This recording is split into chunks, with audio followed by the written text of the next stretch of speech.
এই যে শুনছো? হুম, তোমাকেই বলছি। আমাদের চ্যানেলটি সাবস্ক্রাইব করে দাও না প্লিজ।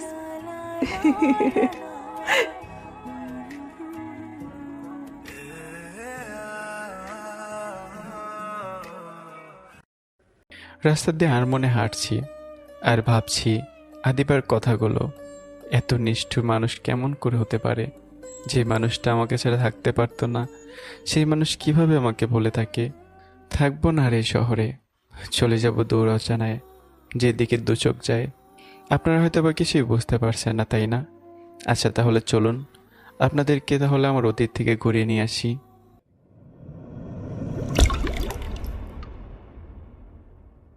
ভার্সিটিতে ভর্তি হয়েছি সবেমাত্র কয়েক মাস।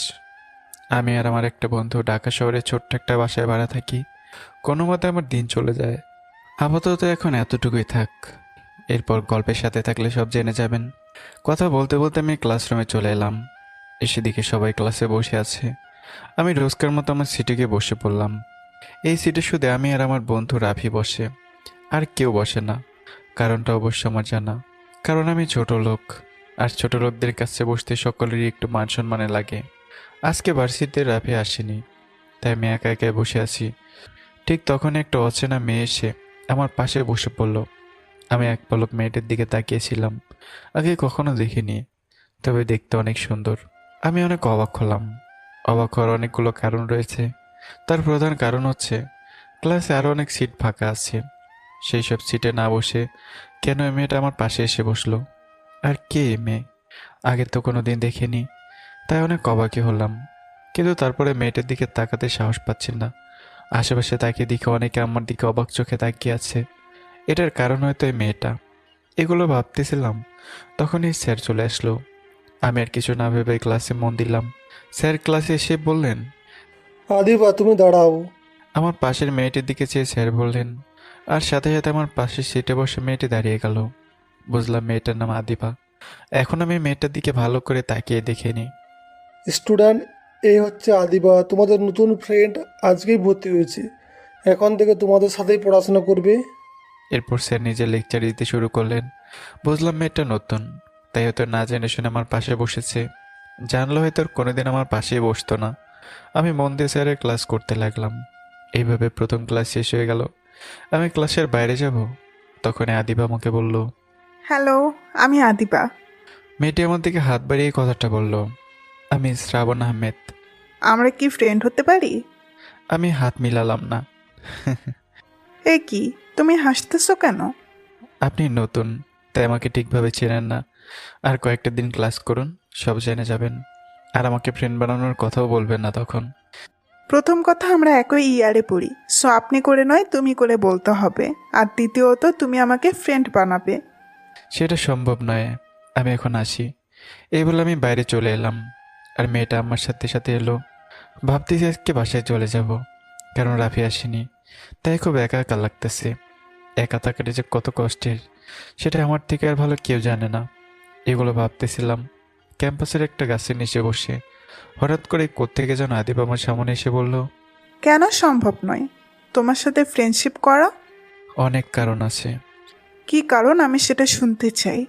আপনার পোশাক দেখে বোঝা যাচ্ছে যে আপনি অনেক বড় ঘরের মেয়ে, আর আমি খুবই সামান্য একটা ছেলে, যাকে এক কথায় বলে গরিব ছেলে। এটাই কি একমাত্র কারণ? হুম। তাহলে মন দিয়ে শোনো, সস্তা কাপড় পরার মানে এটা নয় যে আপনি গরিব। মনে রাখবেন, আপনার একটা পরিবার রয়েছে, পরিবারের সদস্যের দায়িত্ব আপনার উপরে। সমাজকে দেখিয়ে বেড়ানো আপনার কাজ নয়। এইটা আমার আব্বুর কথা। এইটা থেকে কি বুঝলে আমাকে বলো। কিছু বুঝি আর না বুঝি, এটা ঠিকই বুঝেছি যে আপনার আব্বু একজন মহৎ মানুষ। তাহলে আমার সাথে বন্ধুত্ব করতে অসুবিধা কোথায়? আরও কারণ আছে। কি কারণ? আমাকে কলেজে সবাই খ্যাত বলে। একজন খ্যাতের সাথে বন্ধুত্ব করলে আপনার অসম্মান হবে। সেটা আমি বুঝবো। এখন থেকে আমরা ফ্রেন্ড, এটাই শেষ কথা। আচ্ছা, আমি অনেকটা বাধ্য হয়ে আদিবের সাথে বন্ধুত্ব করলাম। আজ পর্যন্ত কেউ আমার সাথে যেচে এসে বন্ধুত্ব করতে চায়নি।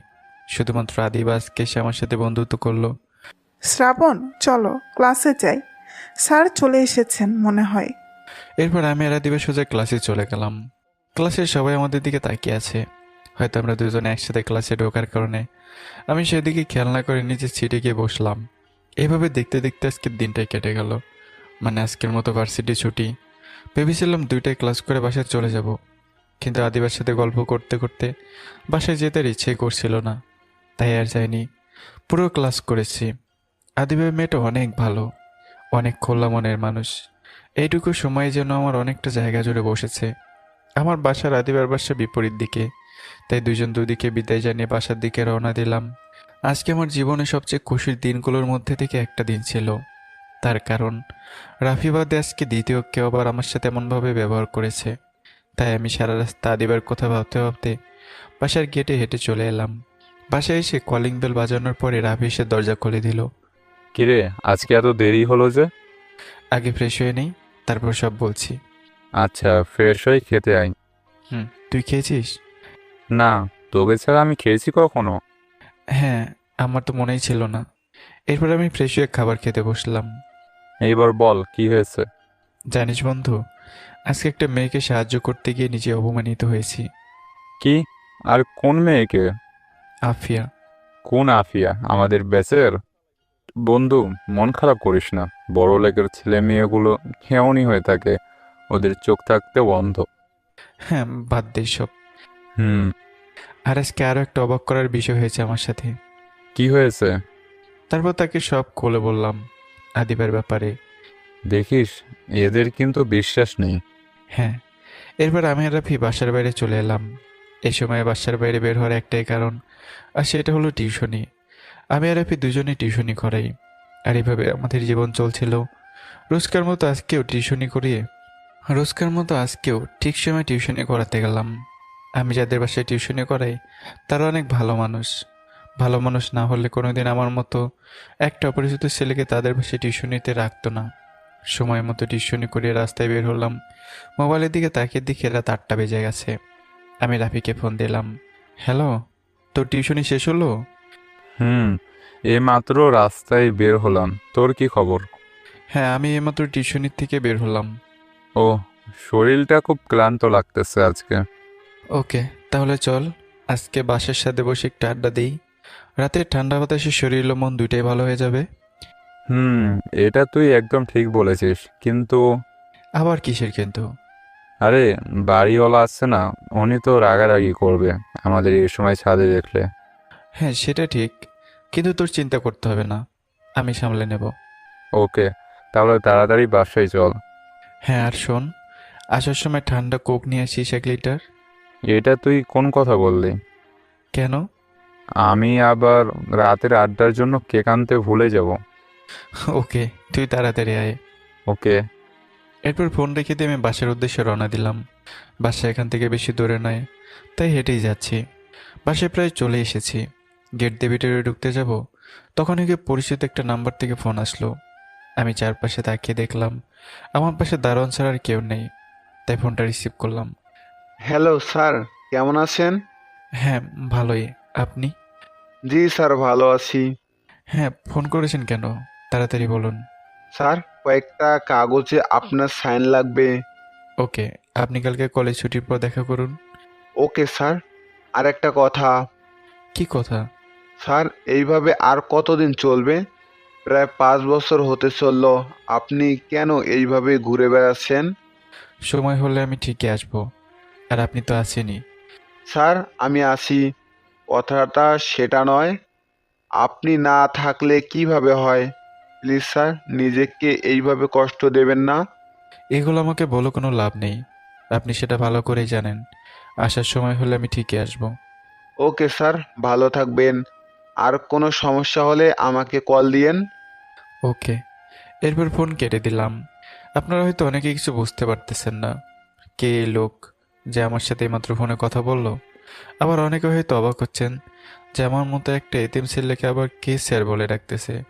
কিছু কিছু কথা না জানাই ভালো, তাই এই লোকটার কথা এখন আপনাদেরকে কিছুই বলবো না, সময় হলে বলে দেব। বাসার ভেতরে যাব, ঠিক তখনই কে যেন আমার কাঁধে হাত রাখলো। আমি পিছনে ফিরে তাকালাম। পিছনে ফিরে দেখি রাফি। কি রে, একা একা দাঁড়িয়ে কি ভাবছিস? কিছু না, এমনি। চল ভিতরে চল, ছাদে গিয়ে আড্ডা দেই। হ্যাঁ চল। ঘড়িতে দেখি 9টা বেজে গেছে। রুমে গিয়ে দেখি বউ এসে খাবার রান্না করে রেখে চলে গেছে। এখন খাবার খাওয়ার মুড নেই, তাই আমি আর রাফি সোজা ছাদে চলে এলাম। এরপর দুজনে ছাদের এক পাশে বসে পড়লাম। বুঝলি শ্রাবণ, জীবনটা না অনেক কঠিন। আজকে হঠাৎ এই কথা বললি?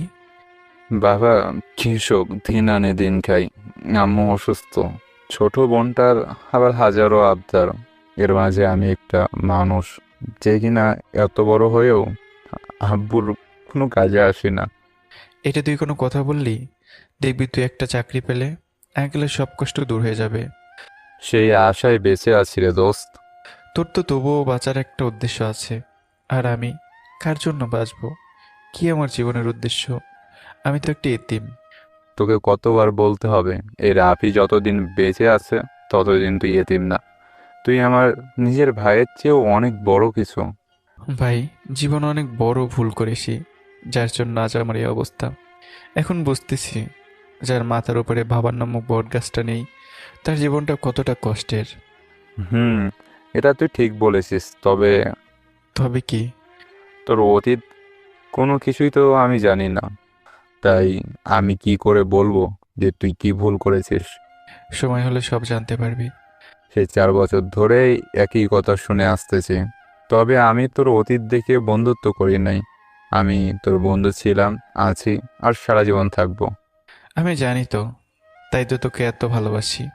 আর পাম দিতে হবে না, চল নিচে যাই, ক্ষুধা লাগছে। হ্যাঁ চল। এরপর আমি আর রাফি দুজনেই নিচে এলাম। নিচে এসে রাতের খাবার খেতে লাগলাম। আসুন, খাবার খেতে খেতে আপনাদের এই বাসার বিবরণটা একটু দিয়ে দিই। এই বাসা মানে আমরা যে বাসায় ভাড়া থাকি। এই বাসার মালিক একজন প্রাইভেট কোম্পানির বস। তার সাথে আমার ভালো সম্পর্ক, যার কারণে আমি আর রাফি ব্যাচেলর হয়ে এই বাসায় ভাড়া থাকতে পারতেছি। আঙ্কেলের একটা মাত্র মেয়ে, আর কোনোদিন মেয়েটাকে দেখিও নি, শুধুমাত্র শুনেছিলাম। বাসাটা মোট 10 তলার, যার 4 তলা বাদে সবগুলো রুম প্রায় ভাড়া দেওয়া। 4 তলায় নাকি আঙ্কেল থাকে। আমি কোনোদিনও সেদিকে যাইনি, তাই তেমন একটা জানিও না। আমি আর রাফি 5 তলায় একটা রুম ভাড়া নিয়ে থাকি। বাসার বিবরণ দিতে গিয়ে আমাদের খাবার খাওয়া শেষ। এরপর আমি আর রাফি দুজনেই পড়ার টেবিলে বসলাম। পড়ার সময় আমি আর রাফি দুজনে খুব সিরিয়াস থাকি, তাই পড়ার সময় কেউ কোনো কথা বলি না। প্রায় 3 ঘন্টা পড়ার পর টেবিল থেকে উঠলাম। মোবাইলের দিকে তাকিয়ে দেখে রাতে 1টা বেজে গেছে। ঠিক তখনই রাফি বলল, ভাই আজকে অনেক কিছু কমপ্লিট করে ফেলেছি। এবার এক্সামটা ভালো একটা রেজাল্ট করতেই হবে। হুম, ভালো রেজাল্ট হবে ইনশাল্লাহ। তুই বস, আমি 2 কাপ কফি বানিয়ে নিয়ে আসি। এখন কফি? আরে কিছু হবে না, খেতে ইচ্ছে করতেছে। তুই আসলে একটা পাগল।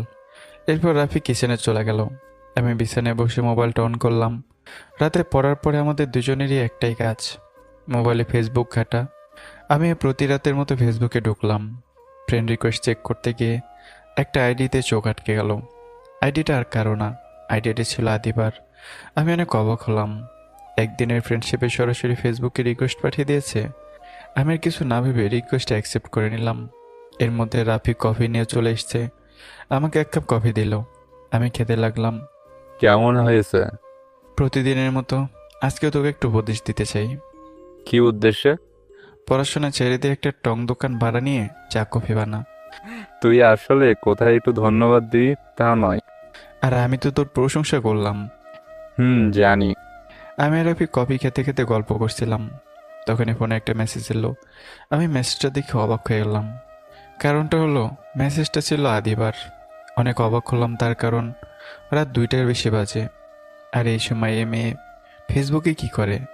আবার ভাবলাম যে বড় লোকের মেয়ে, কোনো কাজ করতে হয় না, সারা দিন রাত এইসব মোবাইল ল্যাপটপ ইত্যাদি নিয়েই পড়ে থাকে। এর মধ্যে আবার একটা মেসেজ এলো। হ্যালো, ওই কথা বলো না কেন? হ্যাঁ বলেন। কি করো? শুয়ে আছি, আপনি? আমি মুভি দেখি আর তোমার সাথে চ্যাট করি। ও আচ্ছা। তুমি এত রাতে ফেসবুকে কি করো? তেমন কিছু না, এইমাত্র পড়া শেষ করে উঠলাম, ঘুম আসতেছিল না, তাই একটু ফেসবুকে ঢুকলাম। এইভাবে কিছু সময় টুকটাক কথা হলো। এর মাঝে আদিবা হঠাৎ করে আমার মোবাইল নাম্বার চেয়ে বসে। আমি অনেক অবাক হই, কিন্তু তারপরেও ফ্রেন্ড ভেবে দিয়ে দিলাম। আদিবের সাথে কথা বলে শেষ করে মোবাইলের দিকে তাকিয়ে দিকে 3টা বেজে গেছে। কি এত কথা বললাম যে এত রাত হয়ে গেল। আজকে খুব ভালো লাগতেছে যে রাফির মতো আর একটা বন্ধু আমার জীবনে। পাশে তাকে দেখিয়ে রাফি চোখ বুজে ঘুমাচ্ছে, তাই আমি আর কিছু না ভেবে ঘুমিয়ে গেলাম।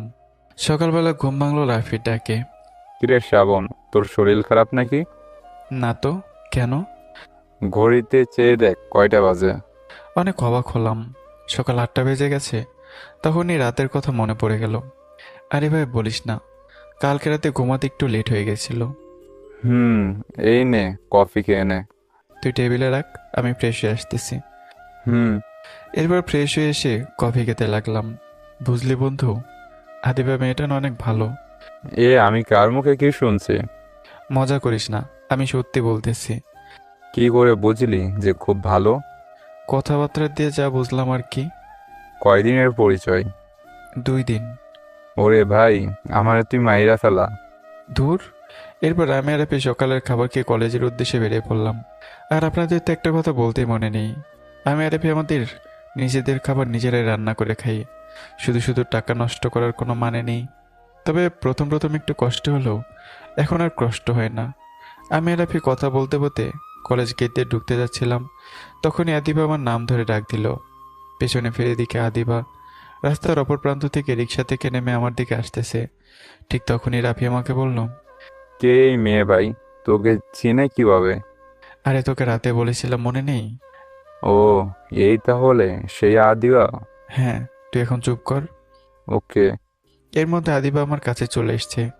তোমাকে সেই কখন থেকে রিক্সায় বসে ডাকতেছি, তুমি ডাক শোনো নাই কেন? শুনতে পাইনি হয়তো। হুম, চলো ওই দিকে গিয়ে বসে গল্প করি। হ্যাঁ চলো। আদিবার দিকে তাকিয়ে দিকে আদিবা রাফির দিকে কেমন করে যেন তাকাচ্ছে। ইস, আমার তো রাফির সাথে পরিচয় করিয়ে দিতেই মনে নেই। তাই আদিবাকে বললাম, আদিবা এ হচ্ছে রাফি, আমার বেস্ট ফ্রেন্ড। ও হ্যালো, আমি আতিবা, কালকেই নতুন ভর্তি হয়েছি। ওহ, আমি রাফি। হুম। এরপর আমরা তিনজন একটা গাছের নিচে গিয়ে বসলাম। সকলে মিলে টুকটাক কিছু কথা বলছিলাম। কিছু সময় পর রাফির ফোনে একটা কল আসলো, তাই রাফি কথা বলার জন্য অন্যদিকে চলে গেল। শ্রাবণ, আমি ওইদিকে যাচ্ছি, ফোনে কথা বলে আসি। ওকে। আচ্ছা শ্রাবণ, তোমাকে একটা কথা জিজ্ঞেস করব। হ্যাঁ করো, এতে আবার শোনার কি আছে? তোমার পরিবারে কে কে আছে? পরিবারের কথা শুনতে মনটা খারাপ হয়ে গেল। আমার তো পরিবার বলতে কিছুই নেই, তাই মন খারাপ হওয়ারই কথা।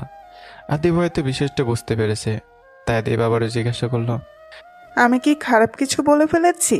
Sorry sorry. না, তুমি খারাপ কিছু বলনি। আসলে আমার পরিবার বলে তো কিছু নেই, আমি তো একটা এতিম। সরি সরি, আমি আসলে বুঝতে পারি নাই। না, তোমার সরি বলতে হবে না। আমি জানি এবার তুমি এই সকলের মতো আমার সাথে কথা বলা কমিয়ে দেবে, আর আস্তে আস্তে ফ্রেন্ডশিপও নষ্ট করে দেবে। সমস্যা নেই, এটা আমার অভ্যাস হয়ে গেছে। আমি জানি আমি একটা এতিম ছেলে। টাস করে আদিবা আমাকে একটা চড় মেরে দিল। এরপর বলতে শুরু করলো, তোমার কি মনে হয় আমি আর 5টা মানুষের মতো? আমি কি তোমার ফ্যামিলি ব্যাকগ্রাউন্ড দেখে ফ্রেন্ডশিপ করেছিলাম? যদি সেটা ভেবে থাকো তাহলে সেটা তোমার ভুল ধারণা। আর যদি কখনো তোমার মুখ থেকে এইগুলো শুনি তাহলে তোমার খবর আছে বলে দিলাম। আমি আদিবার রাগ দেখে ভয় পেয়ে গেছি, তাই মুখে হাত দিয়ে চুপ করে দাঁড়িয়ে আছি। আর তুমি শেষ লাইনটা কি বললা? কি বলেছি? কেন মনে নেই? একটু আগে যে বললা তুমি এতিম। আর যদি কখনো এইসব আজে বাজে কথা তোমার মুখ থেকে শুনেছি তাহলে তোমার খবর আছে। আর মনে রাখবে, যতদিন এই আদিবা বেঁচে আছে ততদিন তুমি এতিম না। আমি মনে মনে খুব খুশি হলাম, কারণ রাবির পরে এই প্রথম কেউ আমাকে এই কথাটা বলল। নিজেকে আজ বড় লাকি মনে হচ্ছে।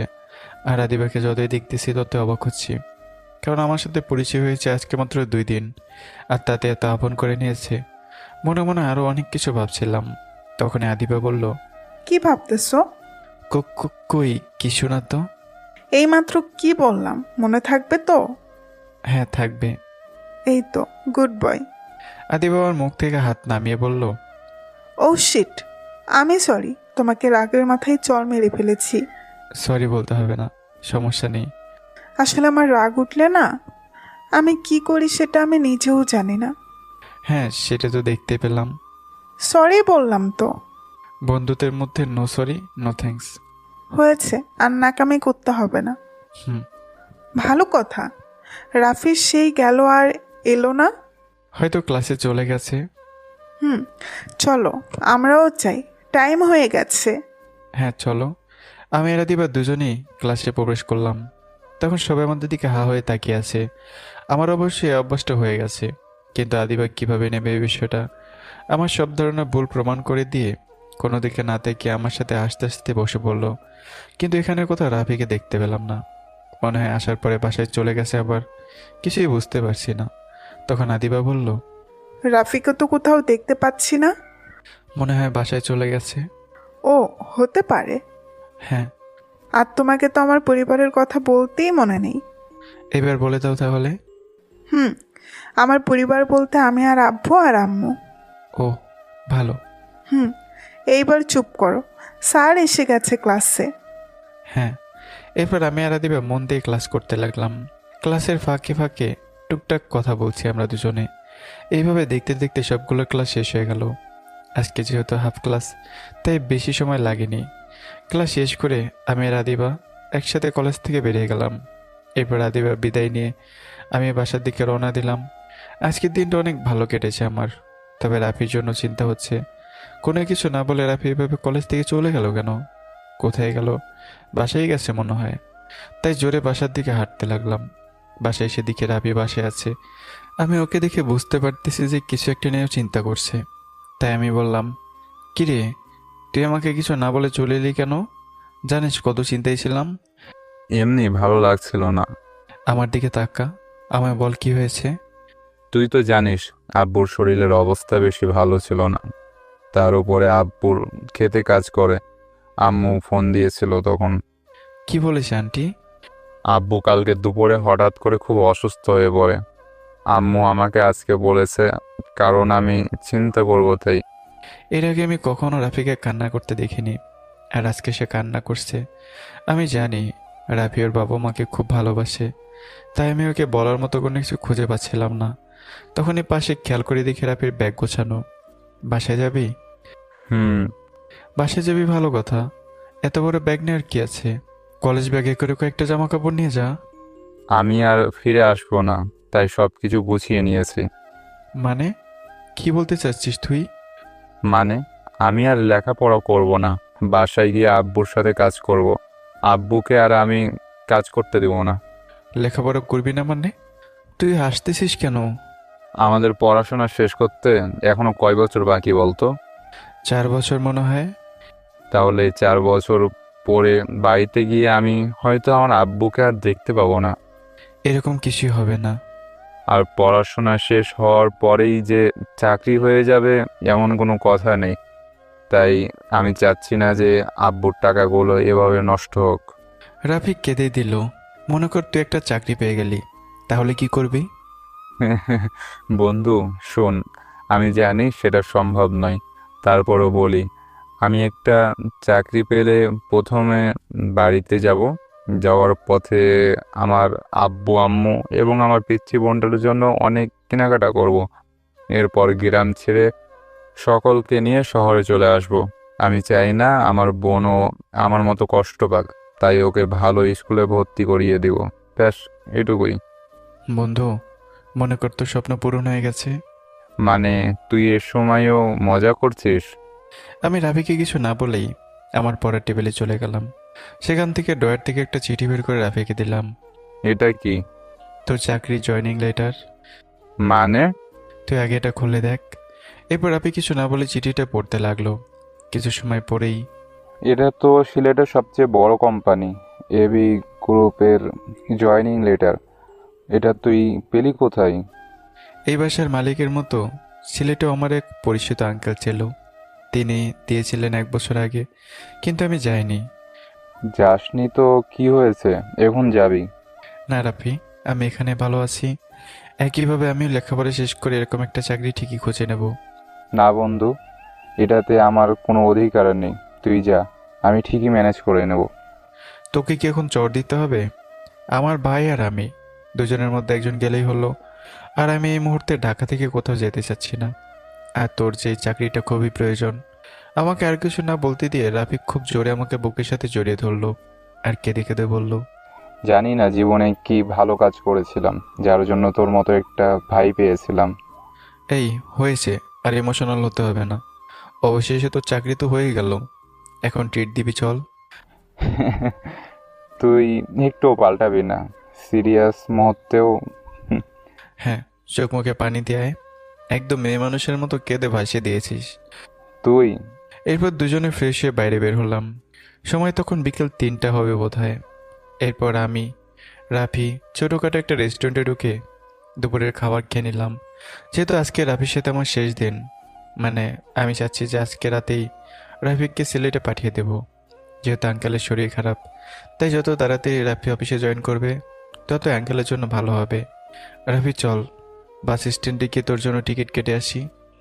আজকে থাক, কালকে কাটলে হবে না। না, কালকে না, এখন কেটে রাতের মধ্যেই তুই সিলেটে যাবি এবং কাল সকাল অফিসে জয়েন করবি। কি বলিস, এত তাড়াতাড়ি? হ্যাঁ। কিন্তু রাতে আমি গিয়ে থাকবো কোথায়? তার চেয়ে বরং কাল সকালে যাই, একটা কোনো ব্যবস্থা করা যাবে। সেটা নিয়ে তোকে চিন্তা করতে হবে না, আমি সব ব্যবস্থা করে দেব। তুই কিভাবে এত কিছু ব্যবস্থা করবি? তুই আমাকে বিশ্বাস করিস না? আমি সেটা বলি নাই। ওকে, তাহলে চল। এরপর আমি আর রাফি বাস স্ট্যান্ডে গিয়ে একটা টিকিট কেটে নিলাম। কিন্তু রাফির দিকে চেয়ে দেখি ওর মুখটা কালো। কি রে, মুখ কালো করে রেখেছিস কেন? যেতে ইচ্ছে করতেছে না। তোর সাথে দীর্ঘ 4 বছরের পরিচয়, একসাথে থাকা, খাওয়া, আনন্দ মজা করা, একসাথে বই পড়া, কিভাবে ভুলবো এইগুলো? আর সবচেয়ে বড় কথা, তোকে আমি কিভাবে একা ফেলে চলে যাই? তোকে দেখে রাখবে কে? না না, আমি তোকেও আমার সাথে নিয়ে যাব। ওখানে একটা কলেজে ভর্তি করিয়ে দিব তোকে। আরে পাগল, তোকে আমাকে নিয়ে তো চিন্তা করতে হবে না, আমি ঠিকই মানিয়ে নেব। আমার অভ্যাস আছে। না, আমি যাব না। তোকে কিন্তু আবার মারবো। ভাই, কেন জানি খুব কষ্ট হচ্ছে। আরে পাগল, আমি ভালো থাকবো, তোকে চিন্তা করতে হবে না। আজকে যেহেতু এটা আমাদের শেষ বিকাল, তাই চল, তোকে আজকে আমি চা খাওয়াবো। ওকে, চল। এরপর আমি আর রাফি দুজনে মিলে চা খাওয়ার পর অনেক গল্প করলাম। মোবাইলের দিকে তাকিয়ে দেখি সন্ধ্যা হয়ে গেছে প্রায়, তাই রাফিকে নিয়ে বাসায় চলে এলাম। রাফিকে ফ্রেশ হতে পাঠিয়ে দিয়ে আমি রাফির দরকারি সব কিছু গুছিয়ে ফেললাম। কিরে, সব গোছানো শেষ? মনে হয়। তারপর একবার দেখে নে সব ঠিক আছে কিনা। ঠিক আছে। তুই রেডি তো? হুম। তাহলে চল, তোকে এগিয়ে দিয়ে আসি। রাফির বাস রাত 8টায়, তাই দুজনে তাড়াতাড়ি করে বাসার বাইরে বের হলাম। কিন্তু বিপত্তি ঘটলো বাস স্ট্যান্ডে এসে। রাফি কিছুতে আমাকে ছেড়ে যাবে না। অনেক বুঝিয়ে ওকে বাসে উঠিয়ে দিলাম, কিন্তু হঠাৎ করে রাফি বাস থেকে নেমে এসে আমাকে জড়িয়ে ধরে বলল, ভাই, তোকে কোনোদিনও ভুলতে পারবো না। তোর এই উপকার কোনোদিনও ভুলতে পারবো না। ভুলতে পারবো না তোর সাথে কাটানো এই মূল্যবান 4টা বছর। হ্যাঁ, আমিও জানি তো ভাই, ভালো থাকিস, বাই। এরপর রাফিকে আবারও বাসে উঠিয়ে দিলাম। বাস ছেড়ে দিল এবং আমিও বাসার দিকে হাঁটা ধরলাম। আর ভাবতে লাগলাম, কেন জানি না খুব কষ্ট হচ্ছে আজকে। কেন জানি মনে হচ্ছে খুব কাছের কিছু হারিয়ে যাচ্ছে। আজকে আবার আমি একা হয়ে গেলাম এই ব্যস্ত শহরে। আমি বেঁচে আছি না মরে গেছি, কেউ হয়তো খোঁজ নিয়েও দেখবে না। আমি জানি রাফি আমাকে নিজের ভাইয়ের মতোই ভালোবাসে, আমিও ঠিক তেমনই। কিন্তু রাফি তো আর আমার কাছে নেই। রোজ সকালে তো আর কেউ কফি বানিয়ে বলবে না, ভাই এনে কফি। আর কে বল কেমন হয়েছে? কেউ আর পাগলামো করে রাতের পর রাত মুভি দেখার জন্য বায়না করবে না। আর কেউ আমার সাথে বসে এক টেবিলে বইয়ে পড়বে না। হঠাৎ করে চোখের 2 পাতা ঝাপসা হয়ে আসলো। আমি পকেট থেকে রুমাল বের করে চোখের পানি মুছে নিলাম। কে জানে, এটাই হয়তো ভাইয়ের প্রতি ভাইয়ের ভালোবাসা। এইগুলো ভেবে আর লাভ নেই। মোবাইলে তাকিয়ে দেখি রাত 8টার বেশি বেজে গেছে। আর আজকে টিউশনিও ছিল না, তাই আর কোনো চিন্তা না করে বাসায় চলে গেলাম। যখন গেট দিয়ে ঢুকতে যাব, তখনই দারোয়ান চাচা বললেন, বাবা কোথায় গিয়েছিলে? চাচা, আমার ওই যে বন্ধু আছে না রাফি, রাফি কোথায় গেল ব্যাগ নিয়ে? চাচার চাকরি হয়েছে সিলেটে, তাই ওকে এগিয়ে দিয়ে এলাম বাস স্ট্যান্ডে। ও, ব্যাগ নিয়ে যেতে দেখলাম তাই আর কি জিজ্ঞেস করলাম। বাবা কিছু মনে করো না আবার। আরে চাচা, আপনি যে কি বলেন না, আমি কিছু মনে করিনি। তাছাড়া আপনাকে আমি সেই শুরু থেকে দেখে আসতেছি, আপনারও জানার অধিকার আছে কে কোথায় যায়। তা বাবা, তুমি কি চলে যাবে নাকি একা একা থাকবে? না চাচা, একাই থাকবো। ও আচ্ছা বাবা, কোনো কিছুর দরকার হলে আমাকে বলো কেমন? আচ্ছা চাচা, আসি। এরপর আমি সোজা সিঁড়ি বেয়ে আমার রুমে চলে এলাম। রুমে এসে প্রথমে একটা নাম্বারে কল দিলাম। হ্যালো স্যার, কেমন আছেন? হ্যাঁ ভালো, শুনুন, আমি আপনাকে একটা বিশেষ কারণে ফোন করেছি। কি কারণ স্যার? এখনই ছোটোখাটো একটা বাসার ব্যবস্থা করুন। মোটামুটি 3-4 জন থাকা যাবে এমন একটা বাসা। স্যার, আপনি কি তাহলে চলে আসবেন এখানে? আপনি আমাকে একটু সময় দিন, আমি আপনার জন্য বাসার ব্যবস্থা করতেছি। আপনি এত বেশি বুঝেন কেন? আমি কি বলেছি যে আমি আসবো? Sorry sir. হ্যাঁ, ঠিক আছে। আমি যেটা বললাম সেই কাজ করে আমাকে ফোন করুন। 30 মিনিটের মধ্যে যেন কাজটি হয়ে যায়। Okay sir. এবার আমি ফোন কেটে দিলাম। এই লোকটার সাথে কথা বলতে বলতে আমার মাথা খারাপ হয়ে যায়। বাবার বয়সী লোক তো, তাই কিছু বলতেও পারি না। আর আমি জানি সে আমাকে অনেক স্নেহ করে, সেই কারণে আমি কিছু বলেও না। যাই হোক, এখন মনটা একটু খারাপ হয়ে আছে।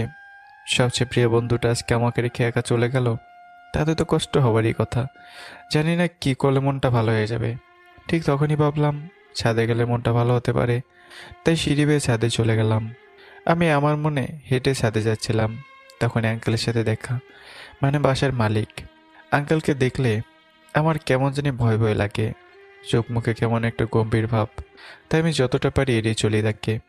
এখন আর কোনো উপায় নেই, তাই বাধ্য হয়ে কথা বললাম। আসসালামু আলাইকুম আঙ্কেল, কেমন আছেন? ওয়ালাইকুম আসসালাম। ভালো আছি।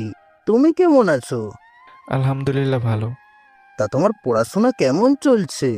জি আঙ্কেল, মোটামুটি ভালো। এই অসময়ে আবার উপরের দিকে কোথায় যাচ্ছ?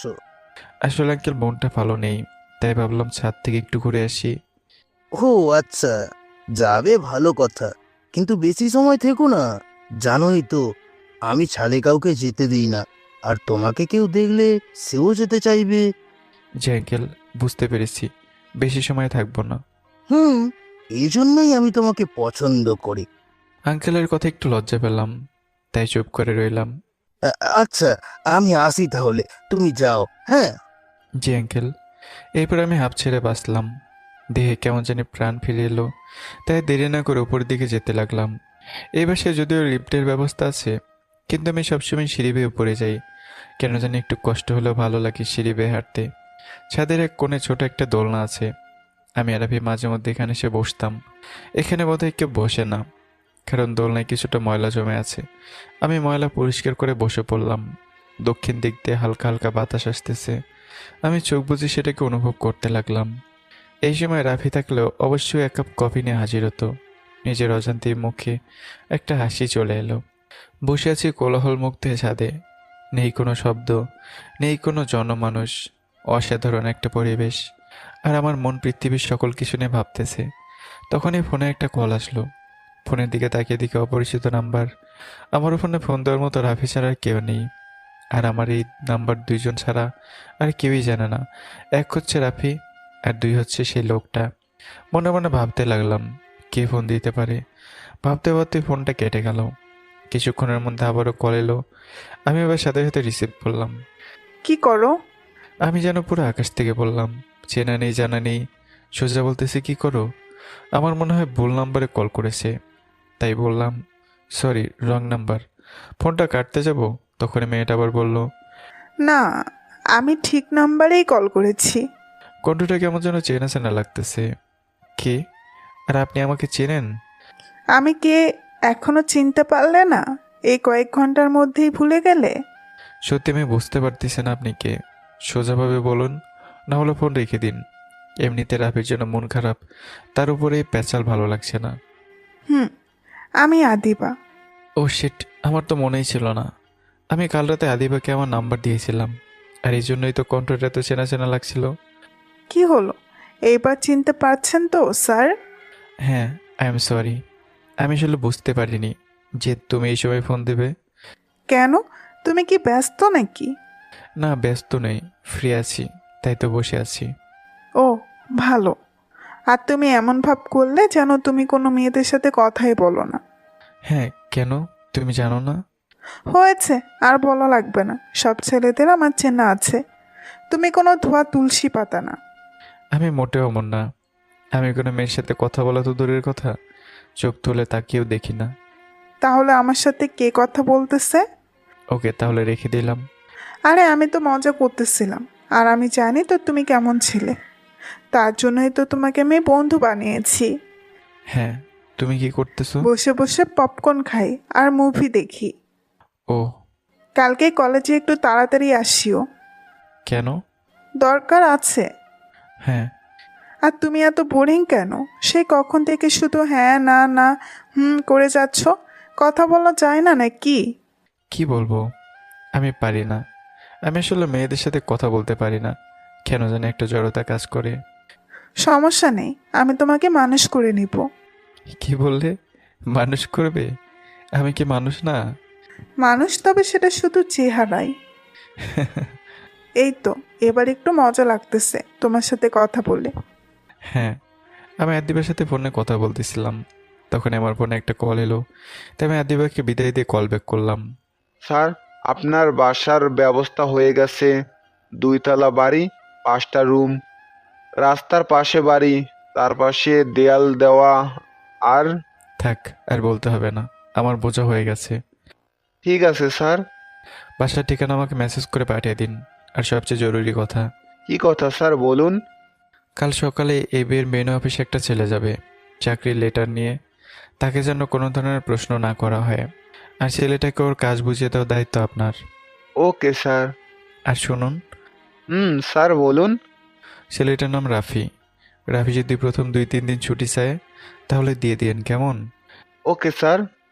আর আপনি যে বাসাটা ঠিক করেছেন সেখানে আজ থেকে রাফি নামে ছেলেটা থাকবে। ও স্যার, বুঝেছি। আর বাসায় দারোয়ান আছে, স্যার আছে। দারোয়ানের কাছে বাসার চাবি দিয়ে যাবেন। রাফি আজ ভোরে সিলেট পৌঁছাবে। Okay sir. হ্যাঁ। এরপর ফোন কেটে দিলাম। ঘড়িতে তখন রাত 9:30 বাজে। লোকটা আমাকে বাসার নাম্বার মেসেজ করে পাঠিয়ে দিয়েছে।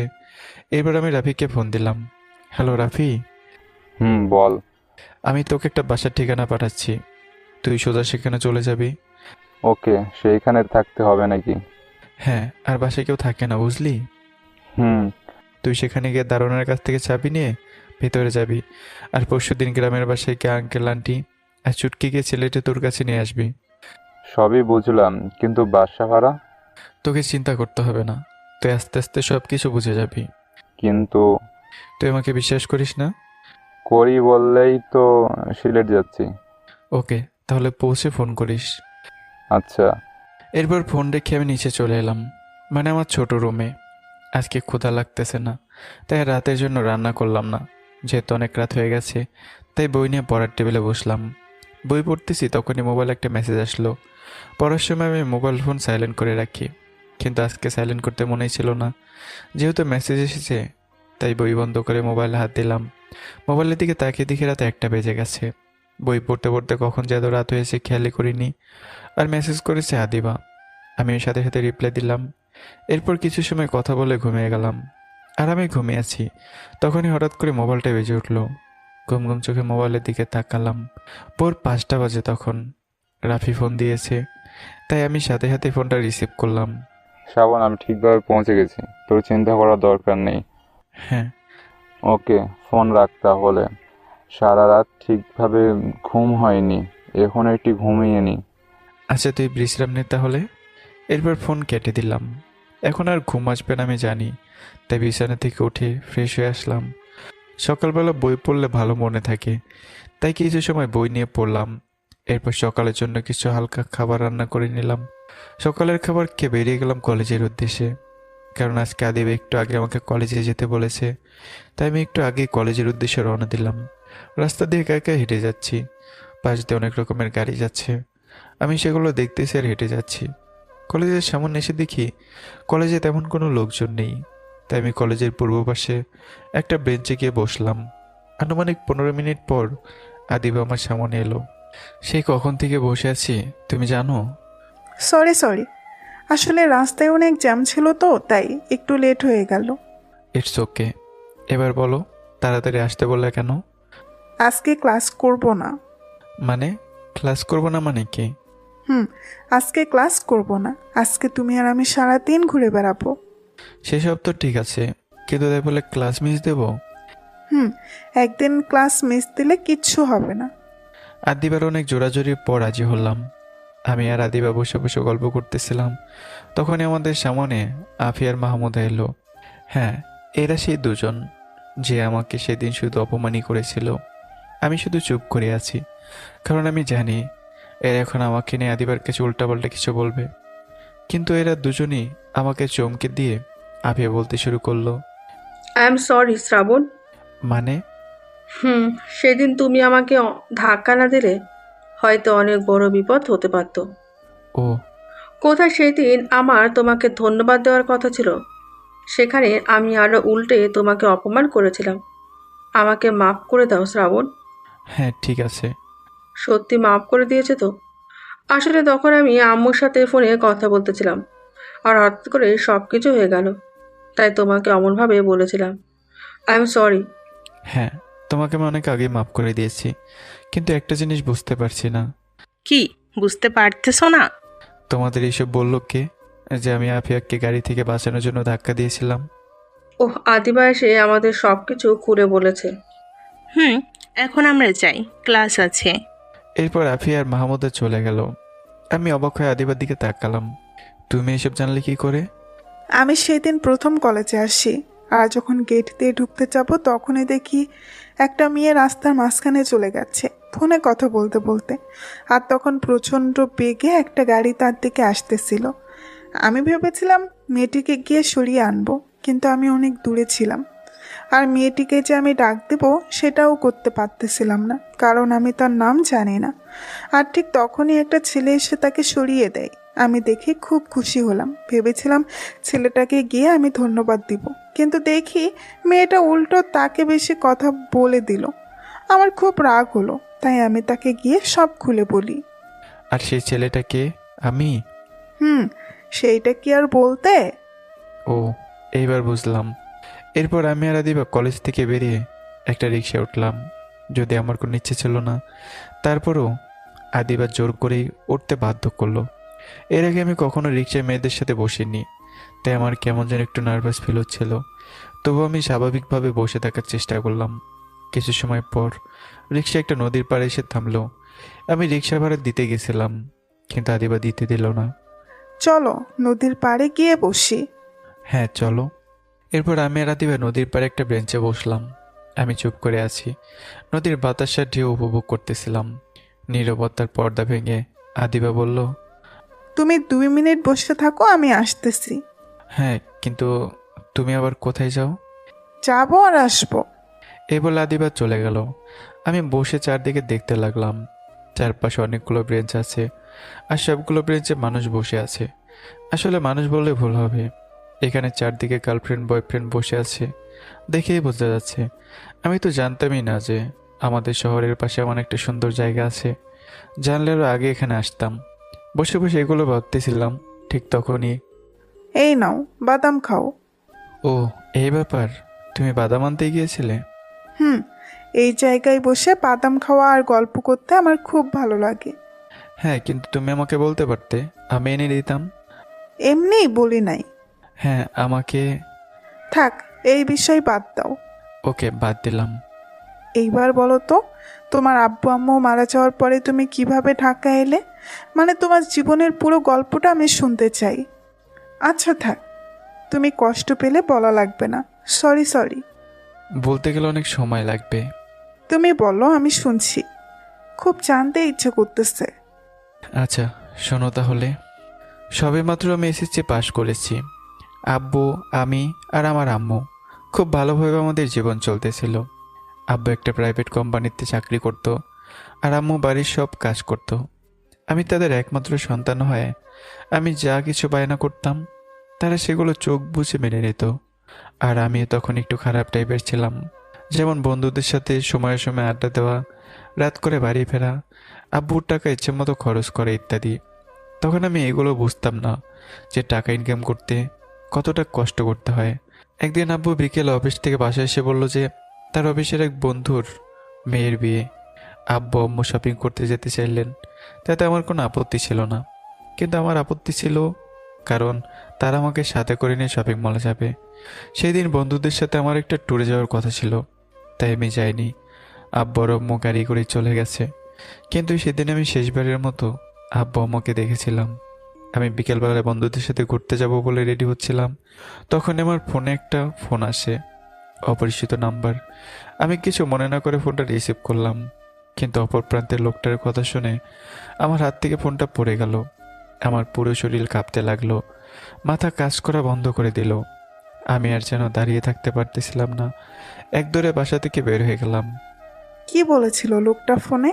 আমি আবারও বলতে শুরু করলাম। লোকটা আমাকে ফোন করে বলেছিল, হ্যালো আশরাফুল আহমেদ, আপনার কেউ হয়? জি আমার আব্বু। কিন্তু কেন? আপনার বাবা আর মা অ্যাক্সিডেন্ট করেছে, আপনি তাড়াতাড়ি সিলেট সদর হাসপাতালে চলে আসুন, তার অবস্থা বেশি ভালো না।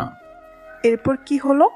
আমি রাস্তায় গিয়ে কোনো গাড়ি পাচ্ছিলাম না, অনেক দেরি হয়ে যাচ্ছিল, তাই বাধ্য হয়ে দৌড়াতে থাকি। সেদিন আমি নিজেকে পৃথিবীর সব থেকে অসহায় মানুষ মনে করছিলাম। মাঝ রাস্তায় গিয়ে আমি একটা গাড়ি পেয়ে যাই।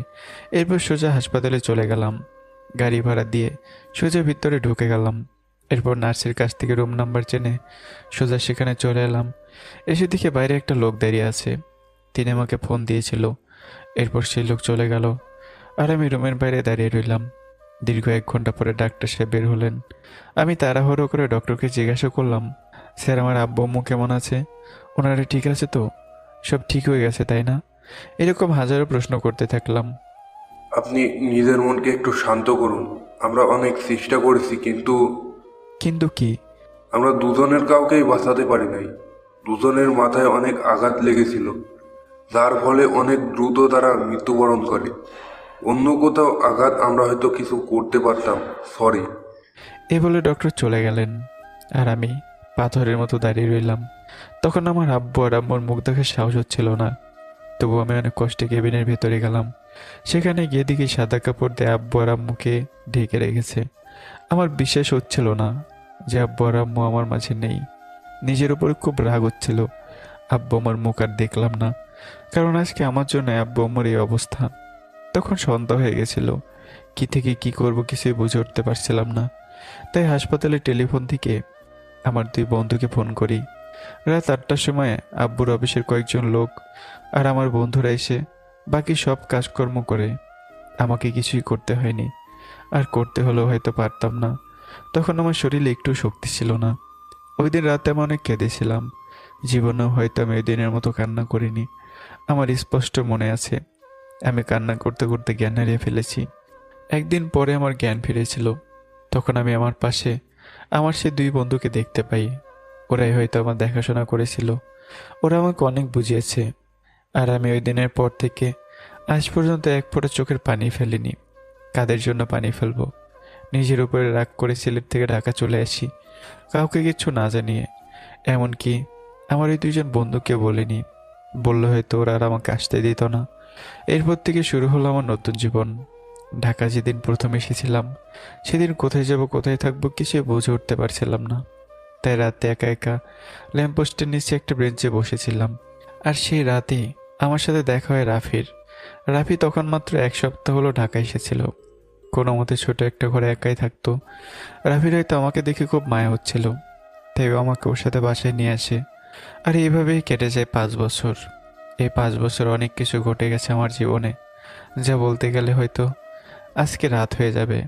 যেমন ঠিক মতো 3 বেলা খাবার খেতে না পাওয়া, কলেজে নতুন জামা প্যান্ট পরে না যেতে পারা, কলেজে একটা এতিম ছেলে নামে পরিচিতি পাওয়া। আর যে কত কষ্ট করেছি এই 5 বছরে, সেটা একমাত্র আমি আর রাফি জানি। অবশেষে রাফির চাকরিটা হয়ে যায়, আর রাফি সিলেট চলে যায়। আর আমি এখন এই ব্যস্ত শহরে পড়ে আছি। জানি না কী কারণে পড়ে আছি, হয়তো নিজের প্রতি রাগ অভিমান করে। এখানে সব কথা সত্য, তবে আদিবার কাছ থেকে কিছু কথা লুকানো হয়েছে। প্রায় 70 ভাগ সত্য, আর বাকি 30 ভাগ আদিবার কাছ থেকে বাঁচার জন্য মিথ্যা বলেছি। পরে সেগুলো আপনাদেরকে ক্লিয়ার করে দেব। আমি নিজের পকেট থেকে রুমাল বের করে চোখের পানি মুছে নিলাম। এদিকে আদিবার দিকে চেয়ে দেখি আদিবার চোখেও পানি। তাই আমি অবাকে জিজ্ঞাসা করলাম, তোমার আবার কি হলো? তোমার চোখে পানি কেন? তোমার খুব কষ্ট হয়েছে এই 5 বছরে, তাই না? এতিমের জীবনে কি সুখ থাকে? এই, তোকে কতবার বলবো তুই এতিম না। এই আদিবা যতদিন বেঁচে আছে ততদিন তুই এতিম না। একবারে তুই করে বলে দিলে? আমাকে রাগিয়ে দিলে আমি তুই করেই বলি। বাব্বা। আচ্ছা, আমাকে একটা কথা বলো তো। কি কথা? তোমার ভালোবাসা তো কলেজের পশ্চিম দিকে, তাই না? হ্যাঁ, কেন? বাসার ঠিকানা বলো আগে। বাসার ঠিকানা দিয়ে আবার কি করবে? না মানে, তুমি তো এখন একা থাকবে, আর তোমার কষ্ট কম করার জন্য আমি মাঝে মাঝে গিয়ে একটু কাজ করে দিয়ে আসলাম। কাজ? মানে কি কাজ? এই যেমন ধরো তোমার রুম গোছানো, মাঝে মাঝে হালকা কিছু রান্না করে দিয়ে আসলাম। তুমি করবে কেন? তুমি কি আমার বউ লাগো নাকি? আদিব আমার দিকে কেমন করে যেন একটু তাকিয়ে বলল। ফাজলামি না করে বাসার ঠিকানা বলো আগে। আচ্ছা, এই নাও ঠিকানা। কি? হ্যাঁ, কেন? আমি ভাড়া থেকে 5 তলায়। তুমি চেনো নাকি? না, চিনি না। ও, ওকে। কাল তোমার জন্য একটা সারপ্রাইজ আছে, রেডি থেকো কালকে। ওরে বাস, সারপ্রাইজ? আচ্ছা, রেডি থাকবো। এইবার চলো রেস্টুরেন্ট থেকে কিছু খেয়ে নেই, দুপুরে হয়ে গেছো তো, খুব ক্ষুধা লাগছে। হ্যাঁ, কিন্তু বিল নিয়ে চিন্তা করতে হবে না, আমার কাছে টাকা আছে। এরপর আদিবা আমার হাত ধরে একটা রেস্টুরেন্টে নিয়ে গেল। জানি না এই অল্প কয়েকদিনের মধ্যে আদিবা আমার এত আপন কি করে হয়ে গেল। আমার মুখ থেকে কিছু বলার আগে সব কিছু বুঝে ফেলে, আমার মনের কথা সব বুঝে ফেলে। আমার ভাবতে অবাক লাগে যে শ্রাবণ কিছুদিন আগে মেয়ে দেখলে সবসময় এড়িয়ে চলতো, আর আজ সেই শ্রাবণের হাত একটা মেয়ে ধরে আছে। মাঝে মাঝে মনে হয় আদিবাকে ছেড়ে আমি কিছুই ভাবতে পারি না। আমার জীবনে এই রকমেরই আরও একটা বন্ধুর দরকার ছিল, আর সেই বন্ধুই হয়তো আদিবা। আর কথা বাড়িয়ে লাভ নেই, চলুন কিছু খেয়ে নেই, এরপর বাকি কথা বলতেছি। খাবার তো খাওয়া হলোই, এইবার চলো কোথাও ঘুরে আসি। এখন ঘুরতে যাবে নাকি বাসায় যাবে? না, আজকে সারাদিন ঘুরবো, কোনো বাসায় যাওয়া হবে না। ওকে মহারানী। এরপর শহরের অনেক জায়গায় আদিবা নিয়ে গেল আমাকে, যেখানে হয়তো আমি এর আগে কোনোদিন যাইনি। আদিবা না নিয়ে গেলে হয়তো জানতামই না এই শহরে এত সুন্দর সুন্দর জায়গা আছে। ঘুরতে ঘুরতে বিকেল হয়ে গেছিল। আমি আদিবাকে বিদায় জানিয়ে বিকেল 5টার সময় বাসায় এসেছিলাম। আজকের দিনটা আমার জীবন অনেক খুশির দিন ছিল। বাসায় এসে ফ্রেশ হয়ে নিলাম। রুমে বসে ভাবতেছি আজকে সারাদিন রাফিকে ফোন দেওয়া হয়নি, তাই হাতে ফোনটা নিলাম। ফোন দেব দেখে ঠিক তখনই রাফির ফোন আসে। আমি সাথে সাথে রিসিভ করলাম। কি করিস? বসে আছি, তুই? আমি গ্রামের বাড়ি এসেছি, সবাইকে নিয়ে কাল সকালে সিলেট যাব। ও, এটা তো ভালো কথা। আঙ্কেল কেমন আছে এখন? মোটামুটি ভালো। আঙ্কেল আন্টি তোর চাকরির কথা শুনে খুশি হয়েছে? খুশি মানে খুব খুশি হয়েছি। সত্যি বলতে আমি জীবনে আম্মুকে এত খুশি দেখি নাই। হ্যাঁ, এখন ভালোভাবে সকলের খেয়াল রাখিস। ধন্যবাদ ভাই। তুই আবার শুরু করলি? ওকে ওকে। আর তুই আমাকে আগে বলিসনি কেন? কি বলি নাই? এই যে এই বাড়িটা অফিস থেকে দেওয়া হয়েছে আমাকে। আরে আমিও ভালো জানতাম না। শ্রাবণ, আমি তো কিছুই বুঝতেছি না, কেমনে কি এত কম সময়ে আমাকে এত কিছু দিয়ে দিল অফিসের ম্যানেজার। সেটা তো তুই ভালো জানিস। ধুর, বাদ দে এসব। হ্যাঁ, এইভাবে রাভির সাথে কিছু কথা বলার পর ফোন রেখে দিলাম। আজকে রাভির সাথে ফোনে কথা বলে এতটুকু বুঝলাম যে রাভি আজ অনেক খুশি, নিজের কাছেও খুব ভালো লাগতেছে আজকে। এরপর ফোন রেখে দিয়ে রাতের জন্য কিছু রান্না করে নিলাম। রান্না করার সময় মনে হচ্ছিল, ইস, এখন যদি বউ থাকতো তাহলে নিজের কষ্ট করে রান্না করা লাগতো না, শুধু বসে বসে খেতাম। একা একা বসে আছি নিজের রুমে, বসে বসে ভাবতেছি আমি এই পৃথিবীতে কত একা। আমার মতো একা বোধ এই পৃথিবীতে আর কেউই নেই। আর মনে হয় অনেক কিছু চিন্তা করতেছি। আমার চিন্তা সেদ গুটিয়ে দিয়ে আদিবা ফোন দিল। আমি কিছুক্ষণ পরে ফোনটা রিসিভ করলাম। কি খবর স্যার, কি করেন? এই তো বসে আছি, তুমি কি করো? আমি তো শুয়ে আছি আর তোমার সাথে কথা বলি। ও, ভালো।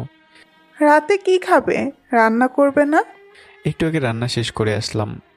একটা কথা কি জানো? কি কথা? তোমাকে যে বিয়ে করবে তার আর কষ্ট করে রান্না করতে হবে না, তুমিই রান্না করে দিবা। এক থাপ্পড়ে রান্না শিখে দিব আমার বউকে। আর শোনো, কালকে কলেজে আসার দরকার নেই। কেন? বললাম না আসবে না, কালকে তোমার জন্য সারপ্রাইজ আছে। ওকে। কেন জানি না আদিবার কথা ফেলতে পারি না। এইভাবে কিছু সময় কথা বলে ফোন রেখে দিলাম। আমার ভাবতে অবাক লাগে, আমি প্রায় 30 মিনিটের বেশি সময় ধরে একটা মেয়ের সাথে ফোনে কথা বলেছি। আসলে আমি মেয়েদের সাথে দরকার ছাড়া তেমন কথাই বলতাম না, কিন্তু আদিবার মধ্যে কি এমন আছে যে আমি ওর সাথে কথা না বলে থাকতে পারি না। তার মানে কি এটা প্রেম ভালোবাসা? না না, আমি সব কি ভাবতেছি। আদিবা আমাকে ভালো বন্ধু মনে করে, আর মাত্র 3 দিনের পরিচয় কি প্রেম হয়? কে জানে, হয়তো হয়। আমি আর কিছু না বলে বই পড়তে বসে গেলাম, কিন্তু কিছুতেই বই পড়তে মন চাচ্ছিল না। আসলে মনটা শুধু আদিবার কথাই ভেবে যাচ্ছে। আগে আমার কোনোদিনও এমন হয়নি। তাই আর বেশি না ভেবে ঘুমিয়ে পড়লাম। সময় তখন রাত 10টা বাজে। আজকে একটু তাড়াতাড়ি ঘুমিয়ে পড়লাম। সকালবেলা আরামে ঘুমিয়ে আছি, কিন্তু হঠাৎ আমার ফোনটা বেজে উঠলো। আমি ঘুম ঘুম চোখে ফোনটা রিসিভ করলাম, নাম্বার চেক না করেই। হ্যালো। তুমি এখনো ঘুমাচ্ছ? তাড়াতাড়ি ঘুম থেকে ওঠো। আরে আদিবা, তুমি এত সকালে ফোন দিয়েছো কেন? তুমি তাড়াতাড়ি ঘুম থেকে উঠে দরজা খোলো। আজব তো, দরজা খুলে আমি কি করব? বরং তুমি দরজা খোলো। ফাজলামি বাদ দিয়ে তাড়াতাড়ি তোমার রুমের দরজা খোলো। কি? আমার ঘরের দরজা? কিন্তু খুলতে বলছি, খোলো। আমি আর কিছু না বলেই কানের কাছ থেকে ফোন নিয়ে ঘুম ঘুম চোখে দরজার কাছে গেলাম, কিন্তু দরজা খুলে আমি অবাক হয়ে গেলাম। আর আমার ঘুম হাওয়ায় উড়ে গেল, কারণ আমি দরজা খুলে দেখি আদিবা আমার সামনে দাঁড়িয়ে আছে। আমি আমার 2 চোখ ভালো করে মুছে সামনে দেখতে লাগলাম। হ্যাঁ, এটা তো সত্যি আদিবা। কি দেখতেছো এইভাবে? তুমি হঠাৎ করে, সেটা আবার এত সকালে। আমাকে সাইড কাটিয়ে আদিবা রুমে ঢুকে বলল, সকাল কোথায়? এখন সকাল 8টা বাজে। ইস, ঘরের কি অবস্থা করে রেখেছে। এখানে কি মানুষ থাকে নাকি অন্য কিছু? একজন ব্যাচেলারের ঘর এর থেকে গোছানো থাকতেই পারে না। কিন্তু আমি বুঝতেছি না তুমি এত সকালে এখানে কেন এলে। তোমার সব প্রশ্নের উত্তর আমি একটু পরেই দেব। তার আগে তুমি ফ্রেশ হয়ে আসো। হ্যাঁ, আমি ফ্রেশ হয়ে আসতেছি। এরপর আমি ফ্রেশ হতে চলে গেলাম। চোখ মুছে ভালোভাবে পানি দিয়ে ভাবতে লাগলাম, আদিবা তো সকালে এখানে কি করে? হয়তো আমার বাসা দেখতে এসেছে, হতেই পারে। এরপর আমি ফ্রেশ হয়ে বাইরে বের হলাম, কিন্তু রুমে প্রবেশ করে আমি তো অবাক হয়ে গেলাম। আমি আমার নিজের রুমকে চিনতে পারছি না, কারণ রুমটা অনেক সুন্দর করে গোছানো হয়েছে। আমি হ্যাঁ হয় সব কিছু দেখতে লাগলাম। কোথাও শুনেছিলাম মেয়েদের হাতে নাকি জাদু আছে, তারা সব কিছু গুছিয়ে রাখতে পারে, কিন্তু আজকে নিজের চোখেই দেখতে পেলাম আসলে মেয়েরা এগুলো খুব ভালোই পারে। এই যে মিস্টার, এখন মুখটা বন্ধ করুন, না হলে মুখে মাছি ঢুকে যাবে। হ্যাঁ। কেমন হয়েছে বললে না তো? কি কেমন হয়েছে? আমি বুঝে না বোঝার ভান করে আছি। উফ, বলছি যে রুম গোছানো কেমন হয়েছে? একদম বাজে হয়েছে। এর থেকে তো আমি আরো ভালো করে বোঝাতে পারি। আদিবা কিছু না বলে আমার দিকে চোখ দুটো বড় বড় করে তাকিয়ে আছে। এই সময় আদিবার গালগুলো লাল টমেটোর মতো দেখাচ্ছিল। আর এদিকে আদিবা রেগে গিয়ে বলল, কি বললি তুই? আমি এত কষ্ট করে রুম গোছালাম আর তুই কি না?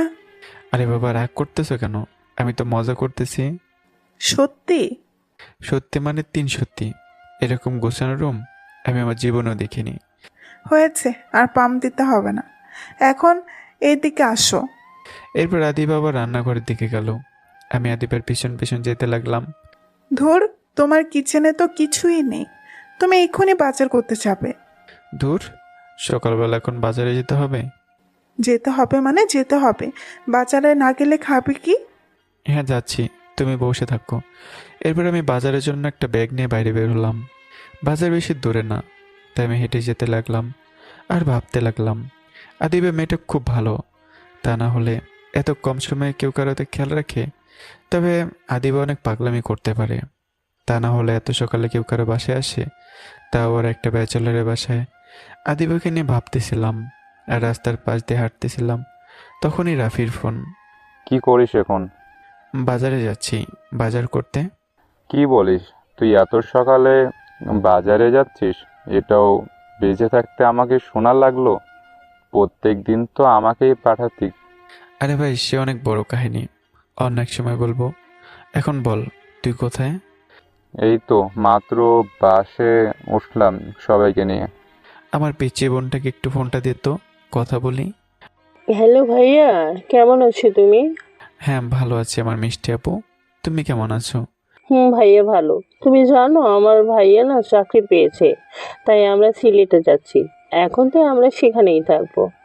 ও মা, সে কি সত্যি? ভাইয়া, এইবার কিন্তু তুমি আমার সাথে দেখা করবে। তুমি আমার সাথে শুধুই ফোনে কথা বলো, দেখা করো না। আচ্ছা আপু, আগে তুমি সিলেট আসো, এরপর দেখা হবে। ওকে। এরপর রাফির সাথে কিছু সময় কথা বলে ফোন রেখে দিলাম।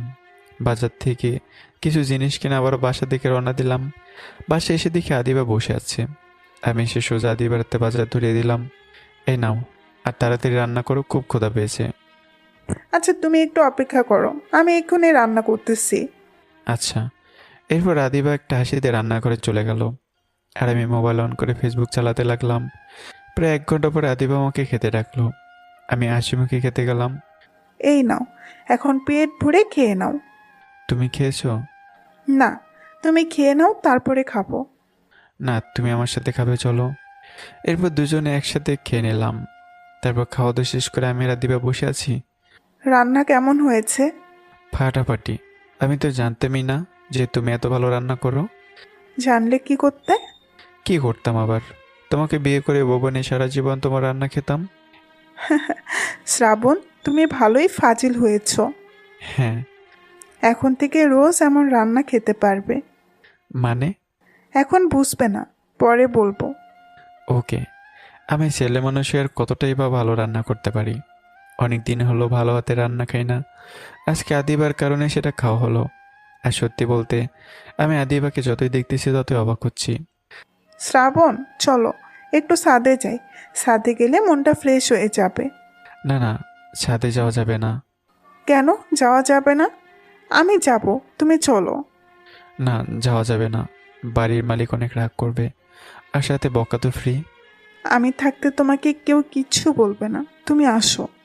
এরপর আদিবা আমার হাত ধরে টানতে টানতে ছাদে নিয়ে গেল। ছাদে গিয়ে পরিবেশটা খুব পছন্দ হলো। তখন সকাল 10টা কিংবা এর থেকে কিছুটা বেশি বাজে। হালকা হালকা রোদ, সাথে ফুরফুরে বাতাস। পরিবেশটা সত্যি খুব দারুণ। আমার ভাবনা ছেদ গুটি আদিবা বলল, কি হলো এখন? একটু আগে যে বললে আসবে না, আর এখন তো ভালোই মজা নিচ্ছ। তুমি আসলে এই বাসার মালিককে চেনো না। কেন? সে কে? বাঘ না ভাল্লুক? আমার তো মনে হয় সে একটা গন্ডার। কি? তুমি কি বললে? আরে তুমি রেগে যাচ্ছ কেন? আমি তো এই বাসার মালিককে বলছি। শালা আসলে একটা খচ্চর। এই বাসার সবাই ওকে ভয় পায়, আর আমি তো তাকে দেখলে 10 মাইল দূরে থাকি। তুমি এসব কি বলতেছো শ্রাবণ? আরে তুমি ঠান্ডা হও। আমি তো এই বাড়ির মালিককে বলছি। তাকে দেখলে আমার ভয় করে। চেহারায় কেমন যেন একটা ভিলেন ভিলেন ভাব। আর সব থেকে মজার কথা হচ্ছে কি জানো? কি? ওই ঘন্টারে নাকি একটা মেয়ে আছে, কিন্তু আমি কোনোদিন তাকে দেখতে পারলাম না। আমি শিওর ওর মেয়ে একটা গন্ডার। কি? আমি গন্ডার? আরে তুমি গন্ডার হবে কেন? তুমি তো কিউটের ডিব্বা। গন্ডার তো এই বাসার মালিকের মেয়ে। শুনেছি মেয়েরা নিজেদের প্রশংসা শুনতে খুব ভালোবাসে, আর অন্য কোনো মেয়ের খারাপ কথা শুনতে ভালোবাসে। তাই আমি বাসার মালিকের মেয়ের কথা খারাপ বলে দিলাম, শুধুমাত্র আদিবাকে খুশি করতে। কিন্তু বুঝতেছিলাম না আমি আদিবাকে খুশি করার জন্য উল্টাপাল্টা বলতেছি। আর এদিকে আদিবা তো রেগে পুরো আগুন। আদিবার চেহারা দেখে বোঝা যাচ্ছে সে খুব রেগে আছে। আদিবা কিছু না বলেই বাসার ছাদের চারদিকে কি যেন খুঁজতে লাগলো। কি খুঁজতেছো চারদিকে এইভাবে? লাঠি। ও, আগে বলবা না? এরপর আমি একটা লাঠি খুঁজে আদিবার হাতে দিলাম। দেখি লাঠি দিয়ে একটু খুশি করাতে পারি কিনা। কিন্তু বিশ্বাস করেন ভাই, আমি জীবনের থেকে বড় বেকুব হইনি। কারণ আদিবা আমার কাছ থেকে লাঠি নিয়ে কিছু না বলে আমাকে ওড়াধরা মারতে লাগলো। আরে কি করতেছো? আমি এবার কি করলাম? তুই জানিস এই বাসার মালিক আমার কে হয়? আদিবা মার থামিয়ে মাজায় হাত দিয়ে বলল, কি হয় উনি তোমার? উনি আমার বাবা হয়। ও, কি? উনি তোমার বাবা হয়? কিসব উল্টোপাল্টা কথা বলতেছো তুমি? আমি ঠিকই বলতেছি, মিস্টার জিহাদুল ইসলাম আমার বাবা, আর আমি ওনার একমাত্র মেয়ে আদিবা। ওরে বাবা, এ তো দেখি গর্ত করতে গিয়ে সাপ বেরিয়ে পড়লো। এবার আমায় কে বাঁচাবে? ওরে বাবা, কিসব উল্টাপাল্টা কথা বলে ফেলেছি। এবার আমাকে কে রক্ষা করবে? হে আল্লাহ, তুমি আমাকে দেখো। আদিবা, আমি এখন আসি, আমার একটা কাজের কথা মনে পড়েছে। কিন্তু আর পারলাম কই। আদিবা পিছন থেকে আমার জামার কলার টেনে ধরলো। কই যাবি তুই? আগে আমার হিসাব ক্লিয়ার করে নি, তারপরে তোর যেখানে খুশি সেখানে যা। তোমার আবার কিসের হিসাব আদিবা? আদিবার চোখ মুখ লাল হয়ে আছে। আমার আব্বু গন্ডার, আর আমি গন্ডারের মেয়ে, তাই না? এই, এগুলো তোমাকে কে বলেছে? তোমার আব্বু তো খুব ভালো মানুষ। এই যে আমাকে ব্যাচেলর হয়ে থাকতে দিয়েছে, আর তুমি তো একটা পরী। এখন আর এসব বলে লাভ নেই। তোকে আমি এখন ইচ্ছা মতো পিটাবো, যতক্ষণ পর্যন্ত আমি শান্তি না পাচ্ছি। এই রাতে যদি আজকে আমি এভাবে মার খাই তাহলে নিশ্চিত আজকে আমি কোমায় চলে যাব। তাই যেভাবে হোক এখান থেকে পালাতে হবে। কিন্তু পালাবো কিভাবে? এই তো একটা বুদ্ধি পেয়েছি। আদিবা আমার দিকে তাকিয়ে আছে। তখন তাকে বললাম, এই কি আঙ্কেল, আপনি এখানে? আমার কথা শুনে আদিবা যখনই পিছনে ফিরেছে আমি সেই সুযোগে আমার রুমের দিকে দিলাম দৌড়। আর আদিবা আমার পিছন পিছন দৌড়াতে লাগলো আর বিভিন্ন ভাষায় গালি দিতে লাগলো, যেগুলো আমি জীবনেও শুনিনি। আমি সোজা আমার রুমে এসে দরজা লাগিয়ে দিলাম আর হাঁপাতে লাগলাম। আদিবা কিছুক্ষণ পরে এসে দরজা ধাক্কা দিতে লাগলো আর বলতে লাগলো, দরজাটা একবার খুলে দেখ তুই, আমি তোর কি হাল করি। আমি দরজা খুলবো না। আদিবা অনেক হুমকি দিল আমাকে, কিন্তু কোনো কথায় কাজ হলো না। শ্রাবণ, প্লিজ দরজা খোলো, আমি তোমাকে কিছু বলবো না। আমি বিশ্বাস করি না। সত্যি কিছু বলবো না। প্রমিস? প্রমিস। এরপর আমি বিশ্বাস করে দরজা খুললাম, কিন্তু দরজা খোলার পরেই আমার উপর দিয়ে ঝড় বয়ে গেল। কেউ একজন ঠিকই বলেছিল, মেয়েদের কখনো বিশ্বাস করতে নেই। কেন যে বিশ্বাস করতে গেলাম? কি কেমন? আর আমাকে বা আমার আব্বুর সম্পর্কে উল্টাপাল্টা কিছু বলবা? আদিবা ভিলেন মার্কা একটা হাসি দিল। খোদার কসম, বেঁচে থাকলে জীবনেও তোমাদের নামে কিছুই বলবো না। এই তুমি হাসি থামিয়ে বলবে কেমনি কি? তোমাকে তো আমি এর আগে কখনো এলাকায় দেখিনি। তাহলে তোমার আব্বু জিহাদ আঙ্কেল কেমনে হয়? সব বলবো বলেই তো এখানে এসেছিলাম, কিন্তু তুমি হনুমান আমার সব প্ল্যান নষ্ট করে দিলে। আচ্ছা বাবা, সরি। এবার সব খুলে বলো তো। আচ্ছা শোনো তাহলে। এরপর আদিবা বলতে লাগলো, ঢাকা শহরে আমার চাচ্চুর বাসা আছে, আমাদের কলেজ থেকে 2 কিলোমিটার দূরে।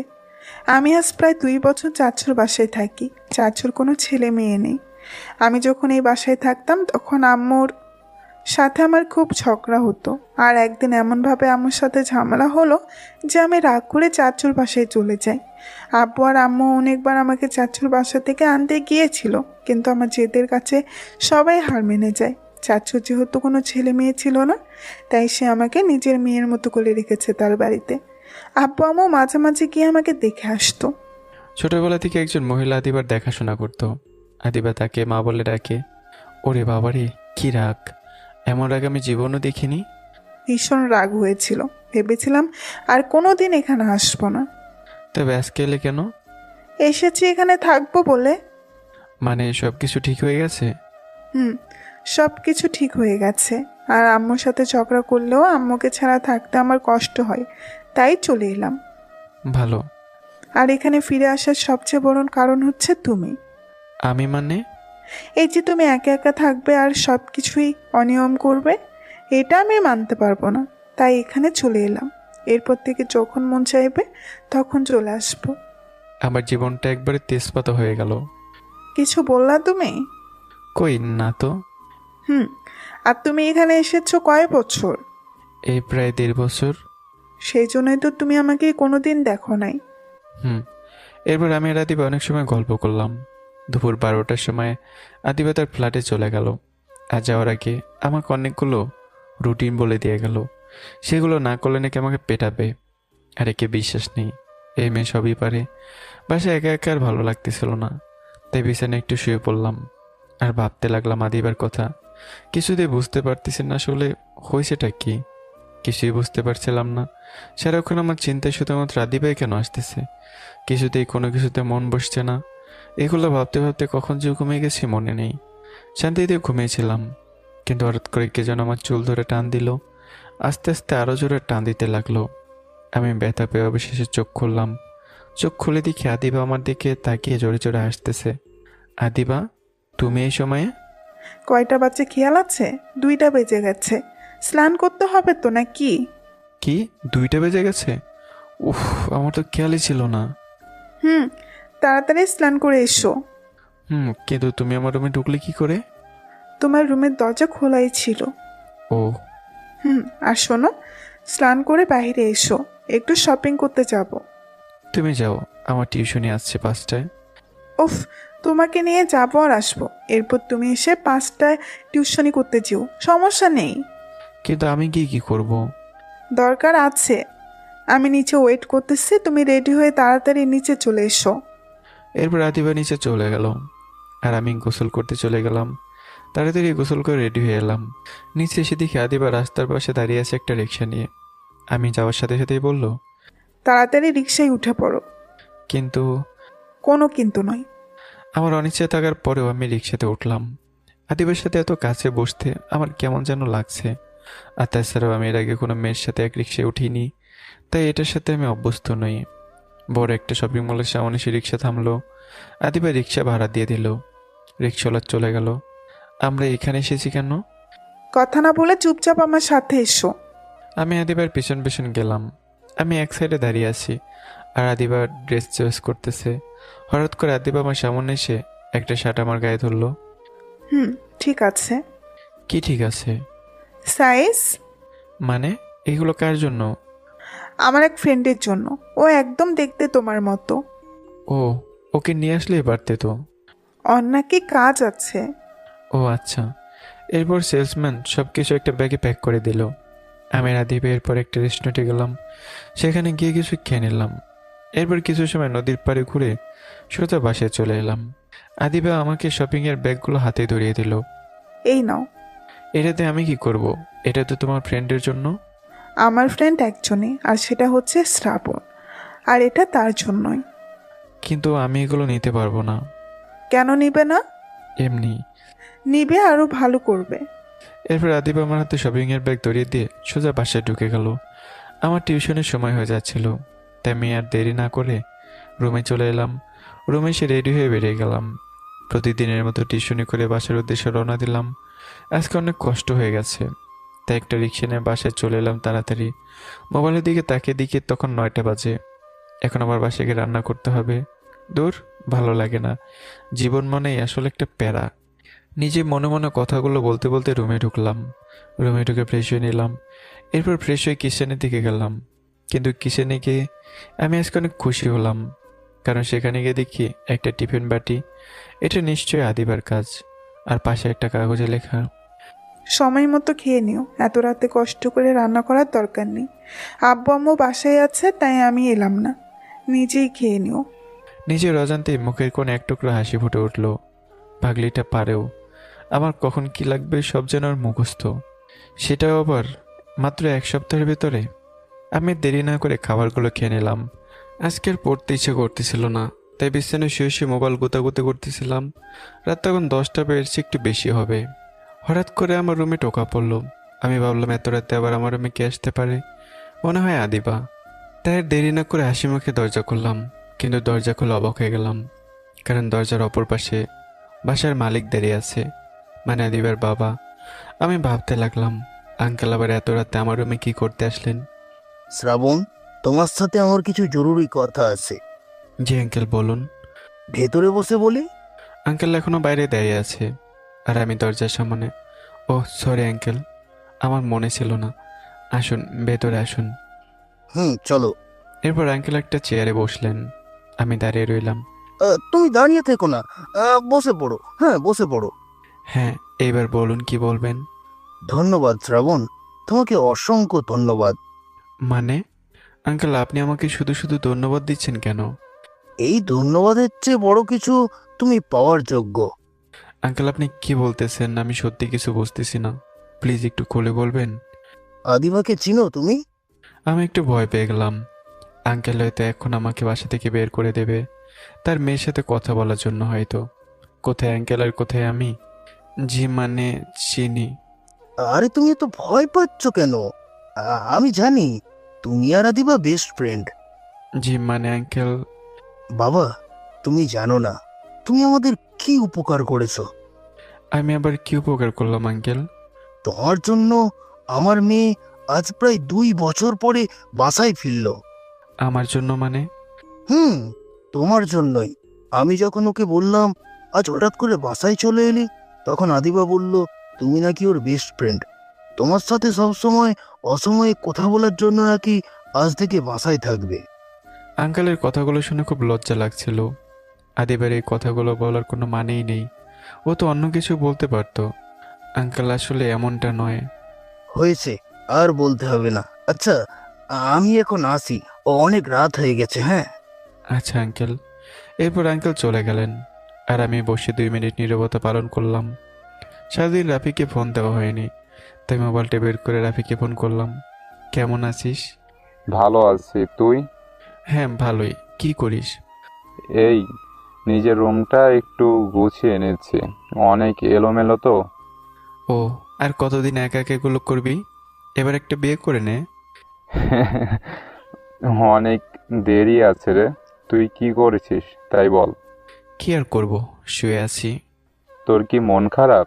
কি যে বলিস না, মন খারাপ কেন হবে? ও, রাতে খেয়েছিস? হ্যাঁ, মাত্রই খেলাম। হুম, ভালো। আর শোন, সময় মতো খেয়ে নিস। এখন কিন্তু আমি নেই, আর নিজের যত্ন নিস। আচ্ছা ঠিক আছে। হুম। এরপর আমি ফোন রেখে দিলাম।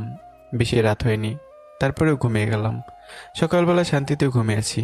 ঠিক তখনই আমার দরজা কারো ধাক্কা দেখে রজে ঘুম ভেঙে গেল। আমি জানি এটা আদিবা স্যার আর কেউই না। আমি সোজা গিয়ে দরজা খুলে দিলাম। দরজা খোলার পরে দেখি আদিবা আমার সামনে দাঁড়িয়ে আছে। সুন্দর একটা হাসি দিয়ে বলল, গুড মর্নিং। Good night. ধুর, এত বেলা পর্যন্ত কেউ ঘুমায়? ধুর, এত সকালে ঘুম থেকে কেউ ওঠে? তুমি তাড়াতাড়ি ফ্রেশ হয়ে নাও, আমি তোমার জন্য সাথে ওয়েট করতেছি উইথ 2 কাপ কফি। এরপর আদিবা চলে গেল। আমি সোজা ফ্রেশ হতে চলে গেলাম।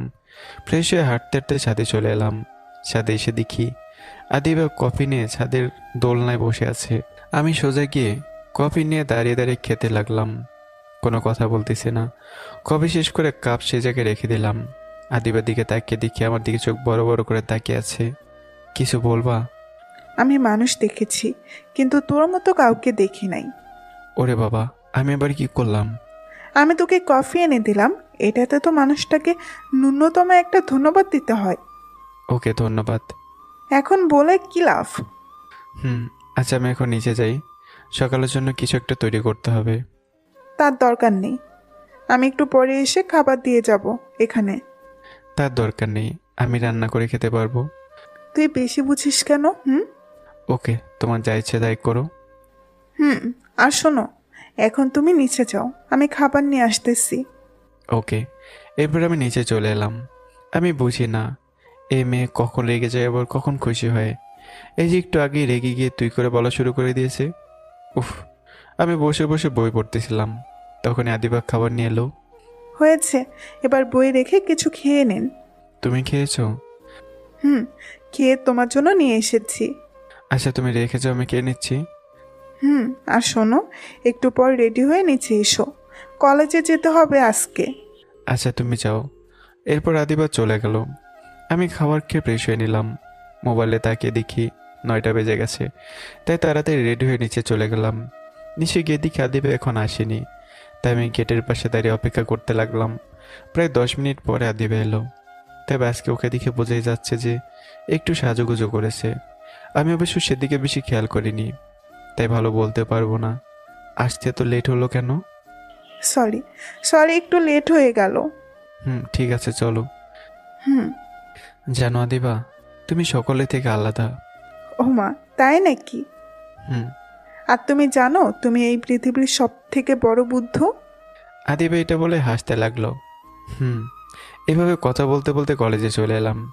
কলেজের এক কোনায় বসে আমি আদিবা গল্প করতে লাগলাম। শ্রাবণ, এইবার চলো ক্লাসে যাই, এক্ষুনি ক্লাস শুরু হবে। হ্যাঁ চলো। সবগুলো ক্লাসে আমি আর আদিবা চুপি চুপি কথা বললাম। জানি না কি কথা, কিন্তু কথা যেন শেষই হতে যাচ্ছিল না। কলেজ শেষ করে যখন আমি আর আদিবা ক্লাস থেকে বেরোচ্ছিলাম, তখনই একটা মেয়ের সাথে আমার ধাক্কা লেগে যায়, আর মেয়েটা নিচে পড়ে যায়। এখানে আমার কোনো দোষ ছিল না। মেয়েটাই দৌড়ে এসে ধাক্কা খেয়ে পড়ে যায়। মেয়েটার নাম নীলা, ক্লাসের বদমেজাজি মেয়েগুলোর মধ্যে একজন। নীলা উঠে আমাকে চড় মারতে যাবে, তখনই আদিবাসী নীলার হাত ধরে বসলো। আদিবা, তুই আমার হাত ছাড়। ওকে আজকে আমি মেয়েদের টাচ করার সাহস দেখিয়ে দিব। কি? তুই কি বললা? তুই ওকে চড় মারলি? কিন্তু কেন? তুই দেখিস নাই একটু আগে এই ছোট লোকের বাচ্চা আমাকে ধাক্কা মেরে নিচে ফেলে দিল? আমি শুধু নীলার আর আদিবার কথা দাঁড়িয়ে দাঁড়িয়ে শুনতেছি। ওয়েট, আমি দেখেছি কে কাকে ধাক্কা মেরেছে। আর তুই কাকে ছোট লোক বললি? কাকে আবার? এইটাকে? ও, ওকে, তাহলে তো তুইও ছোট লোক, কারণ তোর বাপ চাচার সব সম্পত্তি বিক্রি করলেও আমার আব্বুর ধারে কাছেও যেতে পারবে না। এই কথা শোনার পরে নীলার মাথা লজ্জায় হিট হয়ে গেল। লজ্জায় কারো দিকে তাকাতেও পারতেছে না। এখন তোর কেমন লাগতেছে? এখন তোর যেমন লাগতেছে ঠিক তেমনই শ্রাবণকে যখন তুই এই কথা বলেছিলি তখন শ্রাবণেরও এমন কষ্ট লেগেছিল।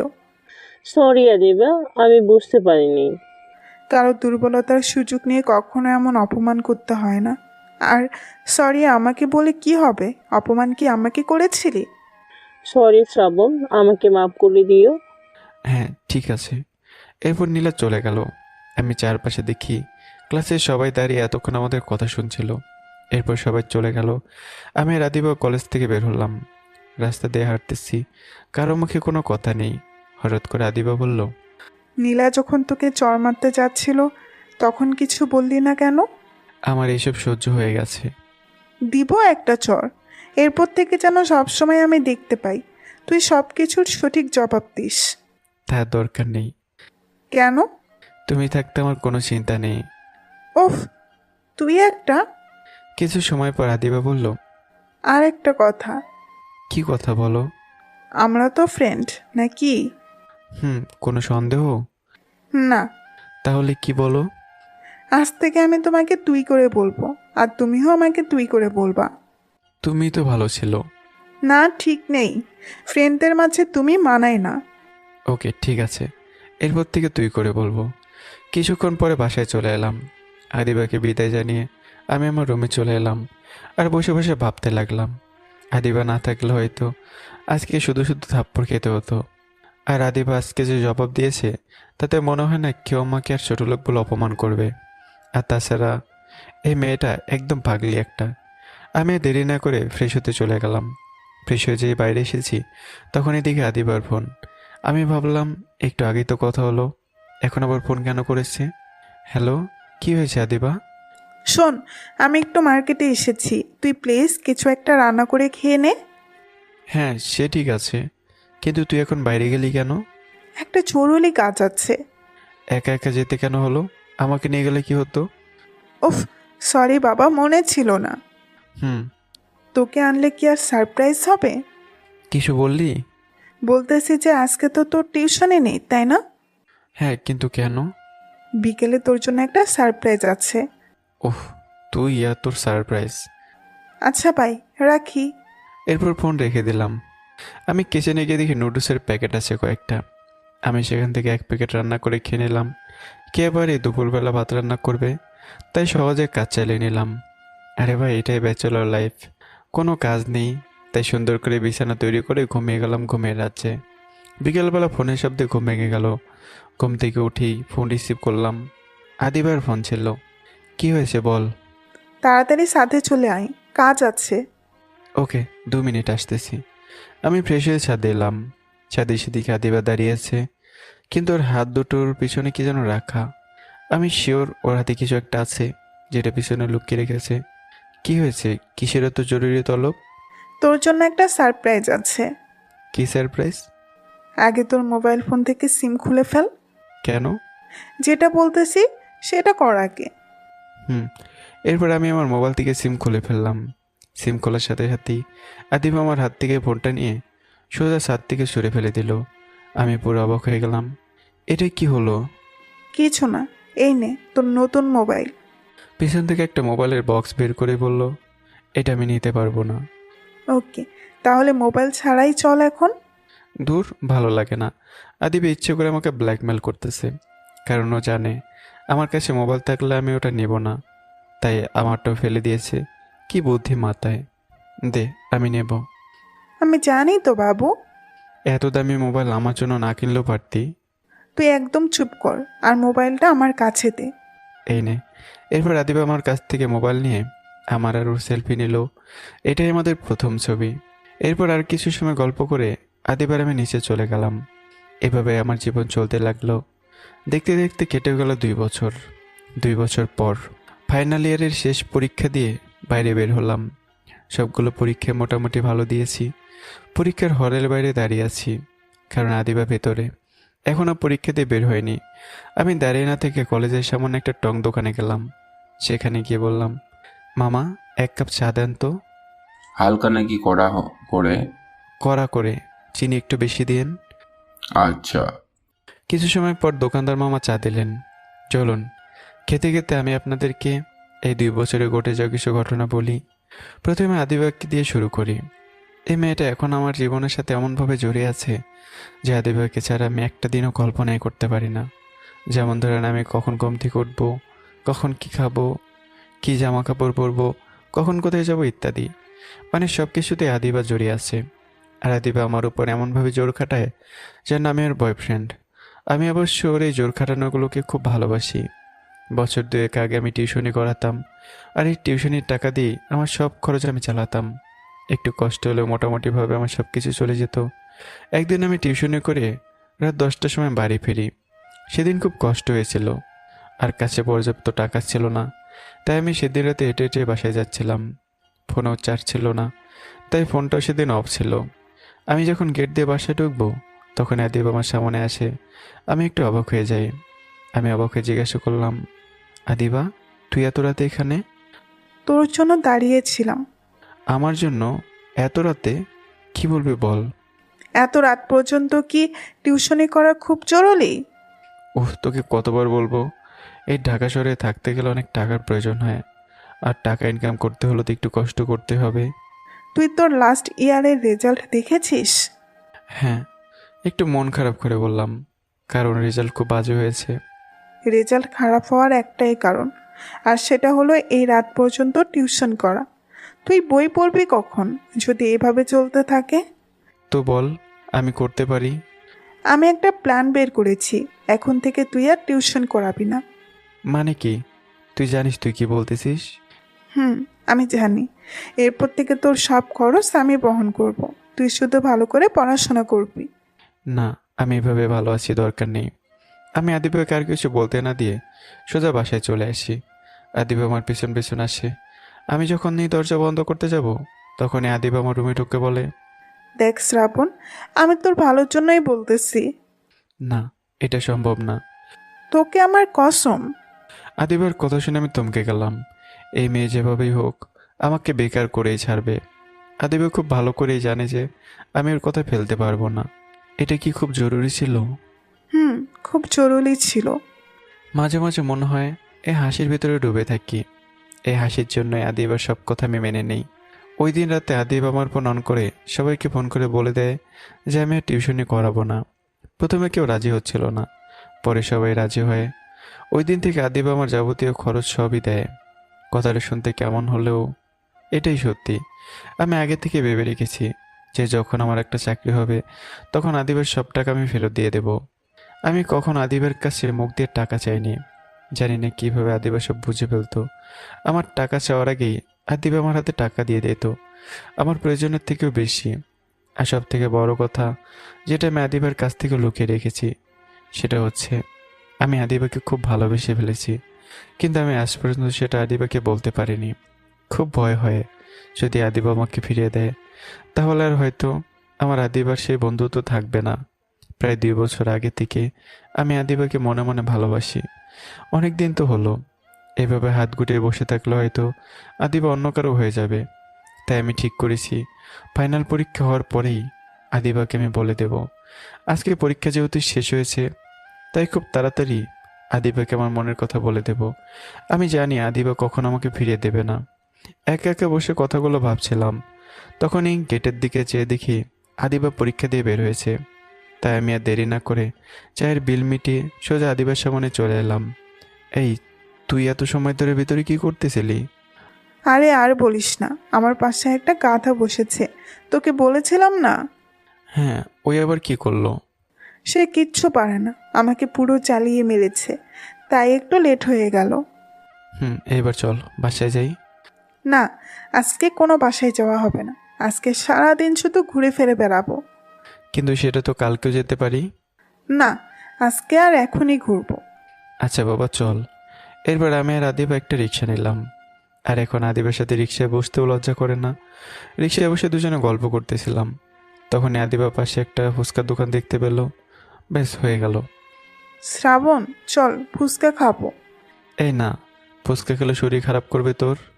না, করবে না, আমি খাবো, চল না প্লিজ। আচ্ছা মামা, রিক্সা থামান। এরপর আমি আদিবাকে নিয়ে ফুচকার দোকানে গেলাম। মামা 1 প্লেট ফুচকা বানান। মামা, একটু বেশি করে ঝাল দিয়েন। আর 1 প্লেট কেন, তুই খাবি না? না, এখন খেতে ইচ্ছে করতেছে না। আমি এটা ইচ্ছে করেই বললাম, কারণ আমি জানি আদিব আমাকে একটু পরেই নিজের হাতে খাইয়ে দেবে। ফুচকা আমি তেমন পছন্দ করি না, কিন্তু আদিবা যখন নিজের হাতে আমার মুখে পুরে দেয় তখন কেন জানি খুব ভালো লাগে। আচ্ছা তুই থাক, আমিই খাই। এরপর আদিবা দাঁড়িয়ে ফুচকা খেতে লাগলো। খাওয়ার মাঝে মাঝে চোখ বন্ধ করতেছিল। ওহ, তখন আদিবাকে দেখতে অনেক কিউট লাগছিল, তাই আমি অপলক দৃষ্টিতে আদিবের দিকে তাকিয়ে আছি। বেশ কিছুক্ষণ এভাবে তাকিয়ে থাকার পর আদিবা হয়তো ব্যাপারটা লক্ষ্য করলো, কিন্তু আমি একভাবে তাকিয়ে আছি। ওই, এভাবে হাঁ করে তাকিয়ে আছিস কেন? এমনি তোকে দেখতেছিলাম। হয়েছে, এবার হাঁ কর। আমি হাঁ করলাম, আর আদিবা আমার মুখে ফুচকা পুরে দিল। আমি জানি তো তুই এটাই করবি। প্রথমে বলবে যে না খাবো না, পরে ঠিকই আমার ভাগের থেকে খাবে। যা, খাবো না তোর এই ফুচকা। হয়েছে হয়েছে, আর রাগ দেখাতে হবে না। এরপর আমরা আবার রিক্সা উঠে বসলাম। এরপর সারা শহর ঘুরতে লাগলাম। এইভাবে আজকে দিনটা কেটে গেল। আমরা প্রায় বিকেল 5টার সময় বাসায় ফিরে আসি। তুই গিয়ে ফ্রেশ হয়ে নে, আর রাতে ছাদে চলে আসিস ঠিক সময়ে। আচ্ছা, বাই। এরপর আমি রুমে এসে ফ্রেশ হয়ে নিলাম। তখনই রাফির ফোন। ও শিট, আপনাদেরকে তো রাফির কথা বলতেই মনে নেই। রাফি এখন খুব ভালো একটা পজিশনে চাকরি করে, বেশ ভালোই বেতন পায়। রাফি বেশ ভালোভাবে ওর জীবন কাটাচ্ছে। রাফি আমাকে প্রায়ই ফোন দিয়ে ওর কাছে যেতে বলে, কিন্তু আমি না বলে দিই। আর রাফি অফিসের কারণে ঢাকা আসার বেশি সুযোগও পায়নি। মাঝে 2-3 বার এসেছিল। আমি ভেবেছিলাম রাফি হয়তো সিলেটকে আমাকে ভুলেই যাবে, কিন্তু না, রাফি আমাকে ঠিকই সে আগের মতোই ভালোবাসে। সে আগের মতোই ফোন দিয়ে খোঁজ খবর নেয়। আসলে জীবনে রাফির মতো একজন বন্ধু পাওয়া খুবই ভাগ্যের ব্যাপার। আর বেশি কথা না বলে রাফির ফোন রিসিভ করলাম। কি হিরো, পরীক্ষা কেমন হলো? হ্যাঁ, মোটামুটি ভালোই। যাক, তোর ঝামেলা তাহলে শেষ হলো। এইবার সিলেট চলে আই। উফ, সিলেট গিয়ে আমি কি করব? কি করবি মানে? আমার মতো চাকরি করবি। আমি ম্যানেজারের সাথে কথা বলে রেখেছি, তোর রেজাল্ট পেলেই চাকরি কনফার্ম। আরে ধুর, ভালো লাগে না এইসব। না, এবার কোনো অজুহাত কাজ হবে না। আদিবাকে আমার মনের কথা না বলে আসবো না। তোর সমস্যা কি? এখন তো এক্সাম শেষ, এবার বলে দে। ভাই, ভয় করে যদি ফিরিয়ে দেয়। আরে ফিরিয়ে দেবে কে? আমার তো মনে হয় আবিদাও তোকে ভালোবাসে। তোর এমনটা মনে হলো কেন? আরে ও তোকে ভালো না বাসলে তোর এত কেয়ার করে কেন? তোর সব কাজ ও করে দেয় কেন? তোর যাবতীয় খরচ আবিদা বহন করে কেন? হ্যাঁ দোস্ত, তুই এটা একদম ঠিক বলেছিস। এখন তুই আবিদাকে তাড়াতাড়ি করে তোর মনের কথা বলে দে, না হলে পরে আবিদাকে অন্য কারো হয়ে যেতে পারে। হ্যাঁ, তুই একদম ঠিকই বলেছিস। আর কালকে আমি আদিবাকে আমার মনের কথা বলে দেব, তাতে আমার কপালে যা আছে থাকবে। এই না হলে আমার বন্ধু। ওসব বাদ দে, আর বল, তোর বাড়ির সকলে কেমন আছে? সবাই ভালো আছে। আর আমার আপ্পুটা কি করে? পড়াশোনা ঠিকঠাক করে তো? পড়াশোনা তো করে, কিন্তু সারাদিন শুধু আমার পিছনেই লেগে থাকে। কখন ভাবি আনবো ওর জন্য, ওর নাকি ভাবি লাগবে। বলছি যে মামা, বিয়েটা করে ফেলেন, বয়স তো অনেক হলো। আরে ভাই, তুই মজা নিচ্ছিস? নে নে, সমস্যা নেই, আমারও সময় আসবে। এরপর আরও কিছু সময় কথা বলে ফোন রেখে দিলাম। এরপর ফোনে গেম খেলতে লাগলাম। কি আর করবো, এখন তো আর কোনো কাজ নেই, নো পড়াশোনা। প্রায় ঘন্টাখানেক পর আদিবা আমার রুমে এলো। আমি খেয়ালই করিনি।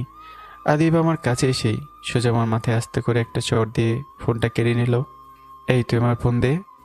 না, দেবো না, সারাদিন শুধু ফোন। কি আছে এই ফোনে? গেম খেলতেছি, দে। আদিবা কিছু না বলে দৌড় শুরু করলো ছাদের দিকে। আমি ওর পিছু নিলাম।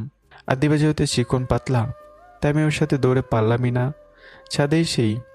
এই নে তোর ফোন, আর তুই শত চেষ্টা করলেও আমাকে ধরতে পারবি না। কালকে তোর জন্য একটা সারপ্রাইজ আছে। কি সারপ্রাইজ? তাড়াতাড়ি দে। না, এখন দিব না, কালকে দিব। আচ্ছা, আর কালকে আমি তোকে একটা সারপ্রাইজ দেব। ওয়াও, সত্যি?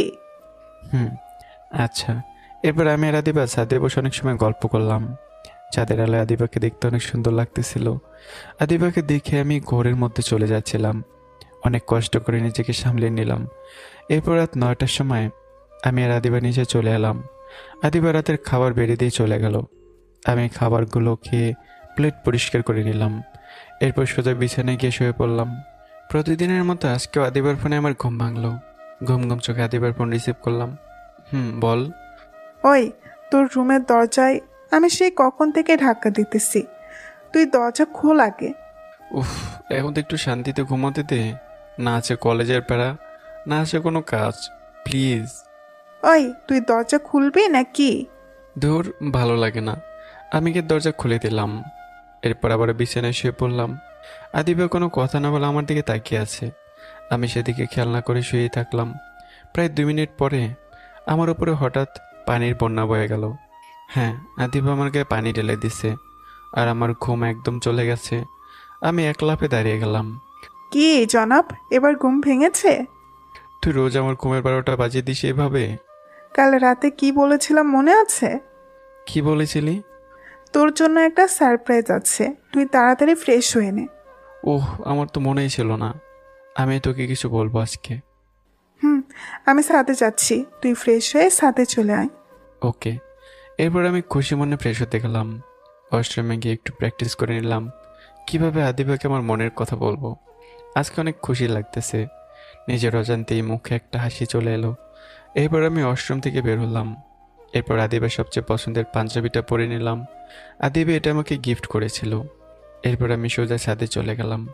ছাদে এসে দেখি আদিবা আমার জন্য ছাদের এক কোণে দাঁড়িয়ে আছে।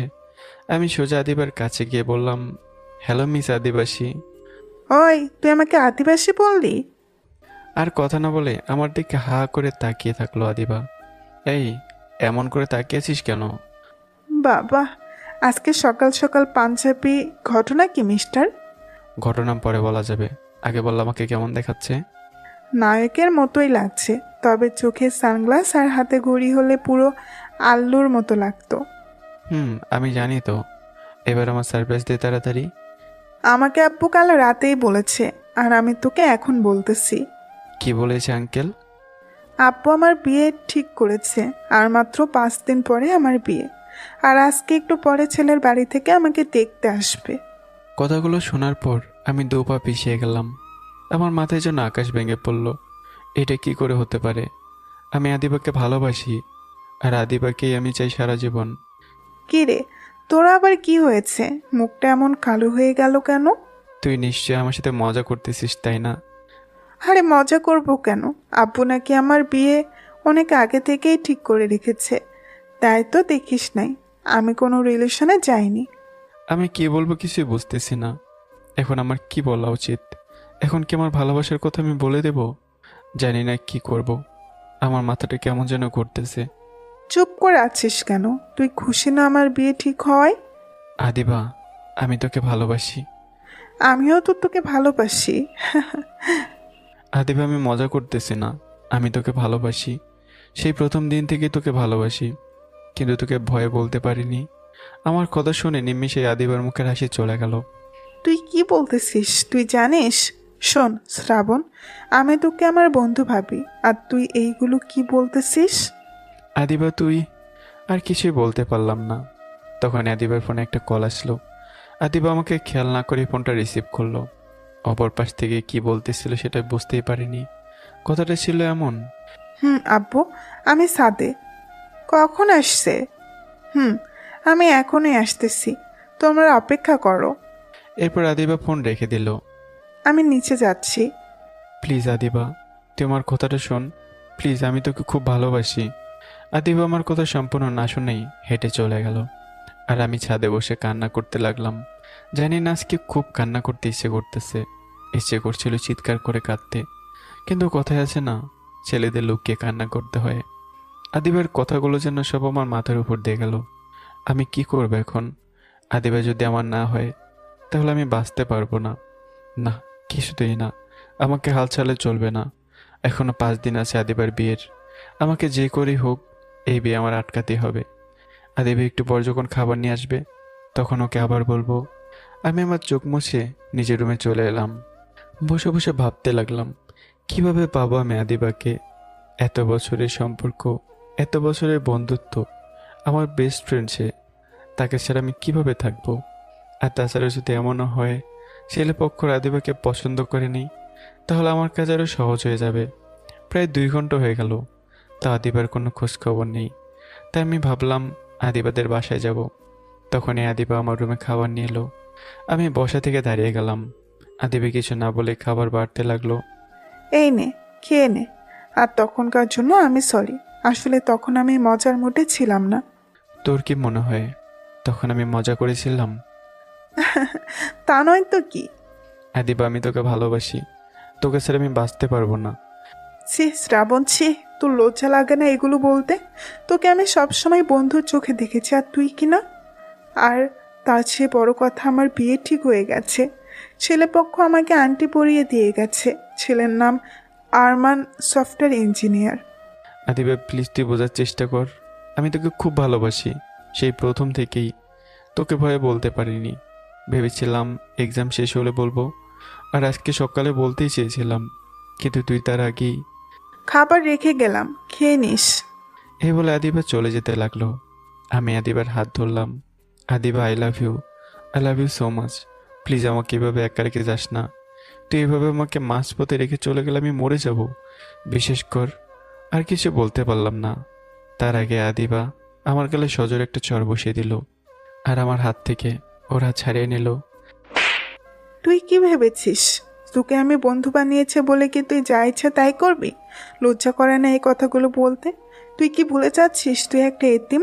তোর তো নিজের বাড়িরই ঠিক নেই। কোথায় নিয়ে যাবি আমাকে বিয়ে করার পরে? তুই কি ভেবেছিস আমি কিছু বুঝি না? আদিবের এই কথাগুলো শুনে আমার চোখ দিয়ে টপ টপ করে পানি পড়তে লাগলো। এই, একদম নাটক করবি না। আমি তোর এই চোখের পানিতে আর গলবো না, বুঝতে পেরেছি। তোর এখন চিন্তা হচ্ছে যে যদি আমার বিয়ে ঠিক হয়ে যায় তাহলে তোকে কে দেখবে, তোর খরচ কে চালাবে। তোকে চিন্তা করতে হবে না, তোর সব খরচ আমিই নিব। আর বল, কত টাকা লাগবে তোর? কত টাকা হলে তুই এই নাটক বন্ধ করবি? বল, কথা বল এখন। আদিবা চিৎকার করেই বলল। আমি চুপ করে আছি। তুই যদি আমাকে সত্যিই কোনো দিন বন্ধু ভেবে থাকিস তাহলে প্লিজ এই কয়েকদিন আমার চোখের সামনে আসিস না, প্লিজ প্লিজ। আদিবা হাত জোর করে কথাগুলো বলে চলে গেল। আমাকে কিছু বলার সুযোগ না দিই আমি ওই জায়গাতে হাঁটু গেড়ে বসে পড়লাম আর ভাবতে লাগলাম। আজকে আদিবা আমার প্রথম গায়ে হাত তুলল। যে ছেলেকে কি অপমান করলে আদিবা তার জবাব দিত, যেই ছেলে শরীরে কোনো আঘাত লাগলে ও এক মুহূর্তে আদিবা ঠিক থাকতে পারতো না, আজ সে আদিবা আমাকে চড় মারল। অবশ্য চড় মারাতে আমি তেমন কষ্ট পাইনি। সবচেয়ে বেশি কষ্ট পেয়েছি আদিবা যখন বলল, তুই একটা এতিম ভুলে গেছিস। এই কথাটা শোনার পর আমি নিজের মধ্যেই ছিলাম না। আমার বারবার মনে হচ্ছিল এটা আমার সে আগের আদিবা নয়, এটা অন্য কেউ। কিন্তু আফসোস, এটা আদিবাই ছিল। আদিবা আবারও বলেছে আমি নাকি টাকার জন্য ওকে ভালোবাসার কথা বলেছি। এতদিনে আদিবা আমাকে এই চিনল?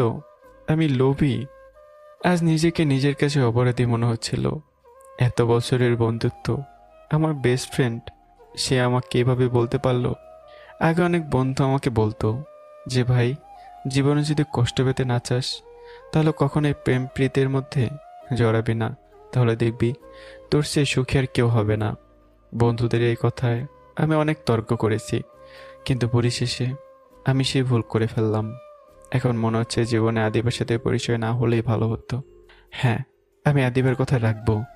আদিবা বলে সেই বিয়ের কয়েকদিন যেন আমি ওর সামনে না আসি, কিন্তু আমি আর জীবনে আদিবার সামনে যাব না। যদি আদিবা আমাকে না দেখে থাকতে পারে তাহলে আমি কেন পারবো না? না, আমাকে কীভাবে ভেঙে পড়লে চলবে না। জীবনে অনেক ভুল করেছি, আর কোনো ভুল করতে চাই না। এবার থেকে এসব ভুলে গিয়ে আবার আমার পুরনো জীবনে ফিরে যাব। এই কয়েক বছর অন্তত একটা জিনিস বুঝেছি, এই দুনিয়ায় টাকা ছাড়া কেউ কাউকে 1 পয়সারও মূল্য দেয় না। চোখের পানিগুলো মুছে নিলাম। আজকের দিনটা শুধু দেখব। আমার মনে হয় আদিবা ওর ভুল বুঝতে পারবে, আর আমার বিশ্বাস আদিবা আমাকে এসে ভালোবাসার কথা বলবে। টেবিলের দিকে তাকিয়ে দেখে আদিবা খাবার রেখে গেছে। আমি একটা হাসি দিলাম। এত কষ্টের মধ্যেও যে মেয়ে আমার এত কেয়ার করে, সেই মেয়ে আমাকে একটু এতিম বলে অপমান করে গেল। যে আদিবা বলতো আমি যতদিন বেঁচে আছি ততদিন তুই এতিম না। খুব হাসি পায় এইগুলো কথা ভাবলে। এখন মোবাইলের দিকে তাকিয়ে দেখি 11টা বেজে গেছে। ক্ষুধা নেই, আর ক্ষুধা থাকলে হয়তো গলা দিয়ে নামবে না। মাথাটা খুব ব্যথা করতেছে। তার বেশি চিন্তা না করে বিছানায় গিয়ে শুয়ে পড়লাম আর কান্না করতে লাগলাম। কান্না করতে করতে কখন যে ঘুমিয়ে গেছে মনে নেই। কারো ফোনের শব্দে ঘুমটা ভেঙে গেল। লাফ দিয়ে উঠে বললাম, এই ভেবে যে আদিবা হয়তো কল করেছে, কিন্তু না, রাফি, আমার বেস্ট ফ্রেন্ড কল করেছে। কিরে বন্ধু, আবিদা কি বলেছে? আমি ওকে আমার ভালোবাসার কথা বলিনি, আর কোনোদিন বলতে পারবো না। আরে দোস্ত, না বললে সারা জীবনে এটা আফসোস রয়ে যাবে। তুই বলে দে, তারপর যা হয় হবে। দরকার নেই এসব প্রেম প্রীতির। তুই এভাবে কথা বলতেছিস কেন? সব ঠিক আছে তো? আরে না, আমার আবার কি হবে? আর এইসব বাদ দে। হুম। আর আমি খুব তাড়াতাড়ি সিলেটে আসতেছি। কি সত্যি দোস্ত? হুম। ওকে, লাভ ইউ। এ দোস্ত, এখন রাখি, ম্যানেজার ডাকে। আচ্ছা।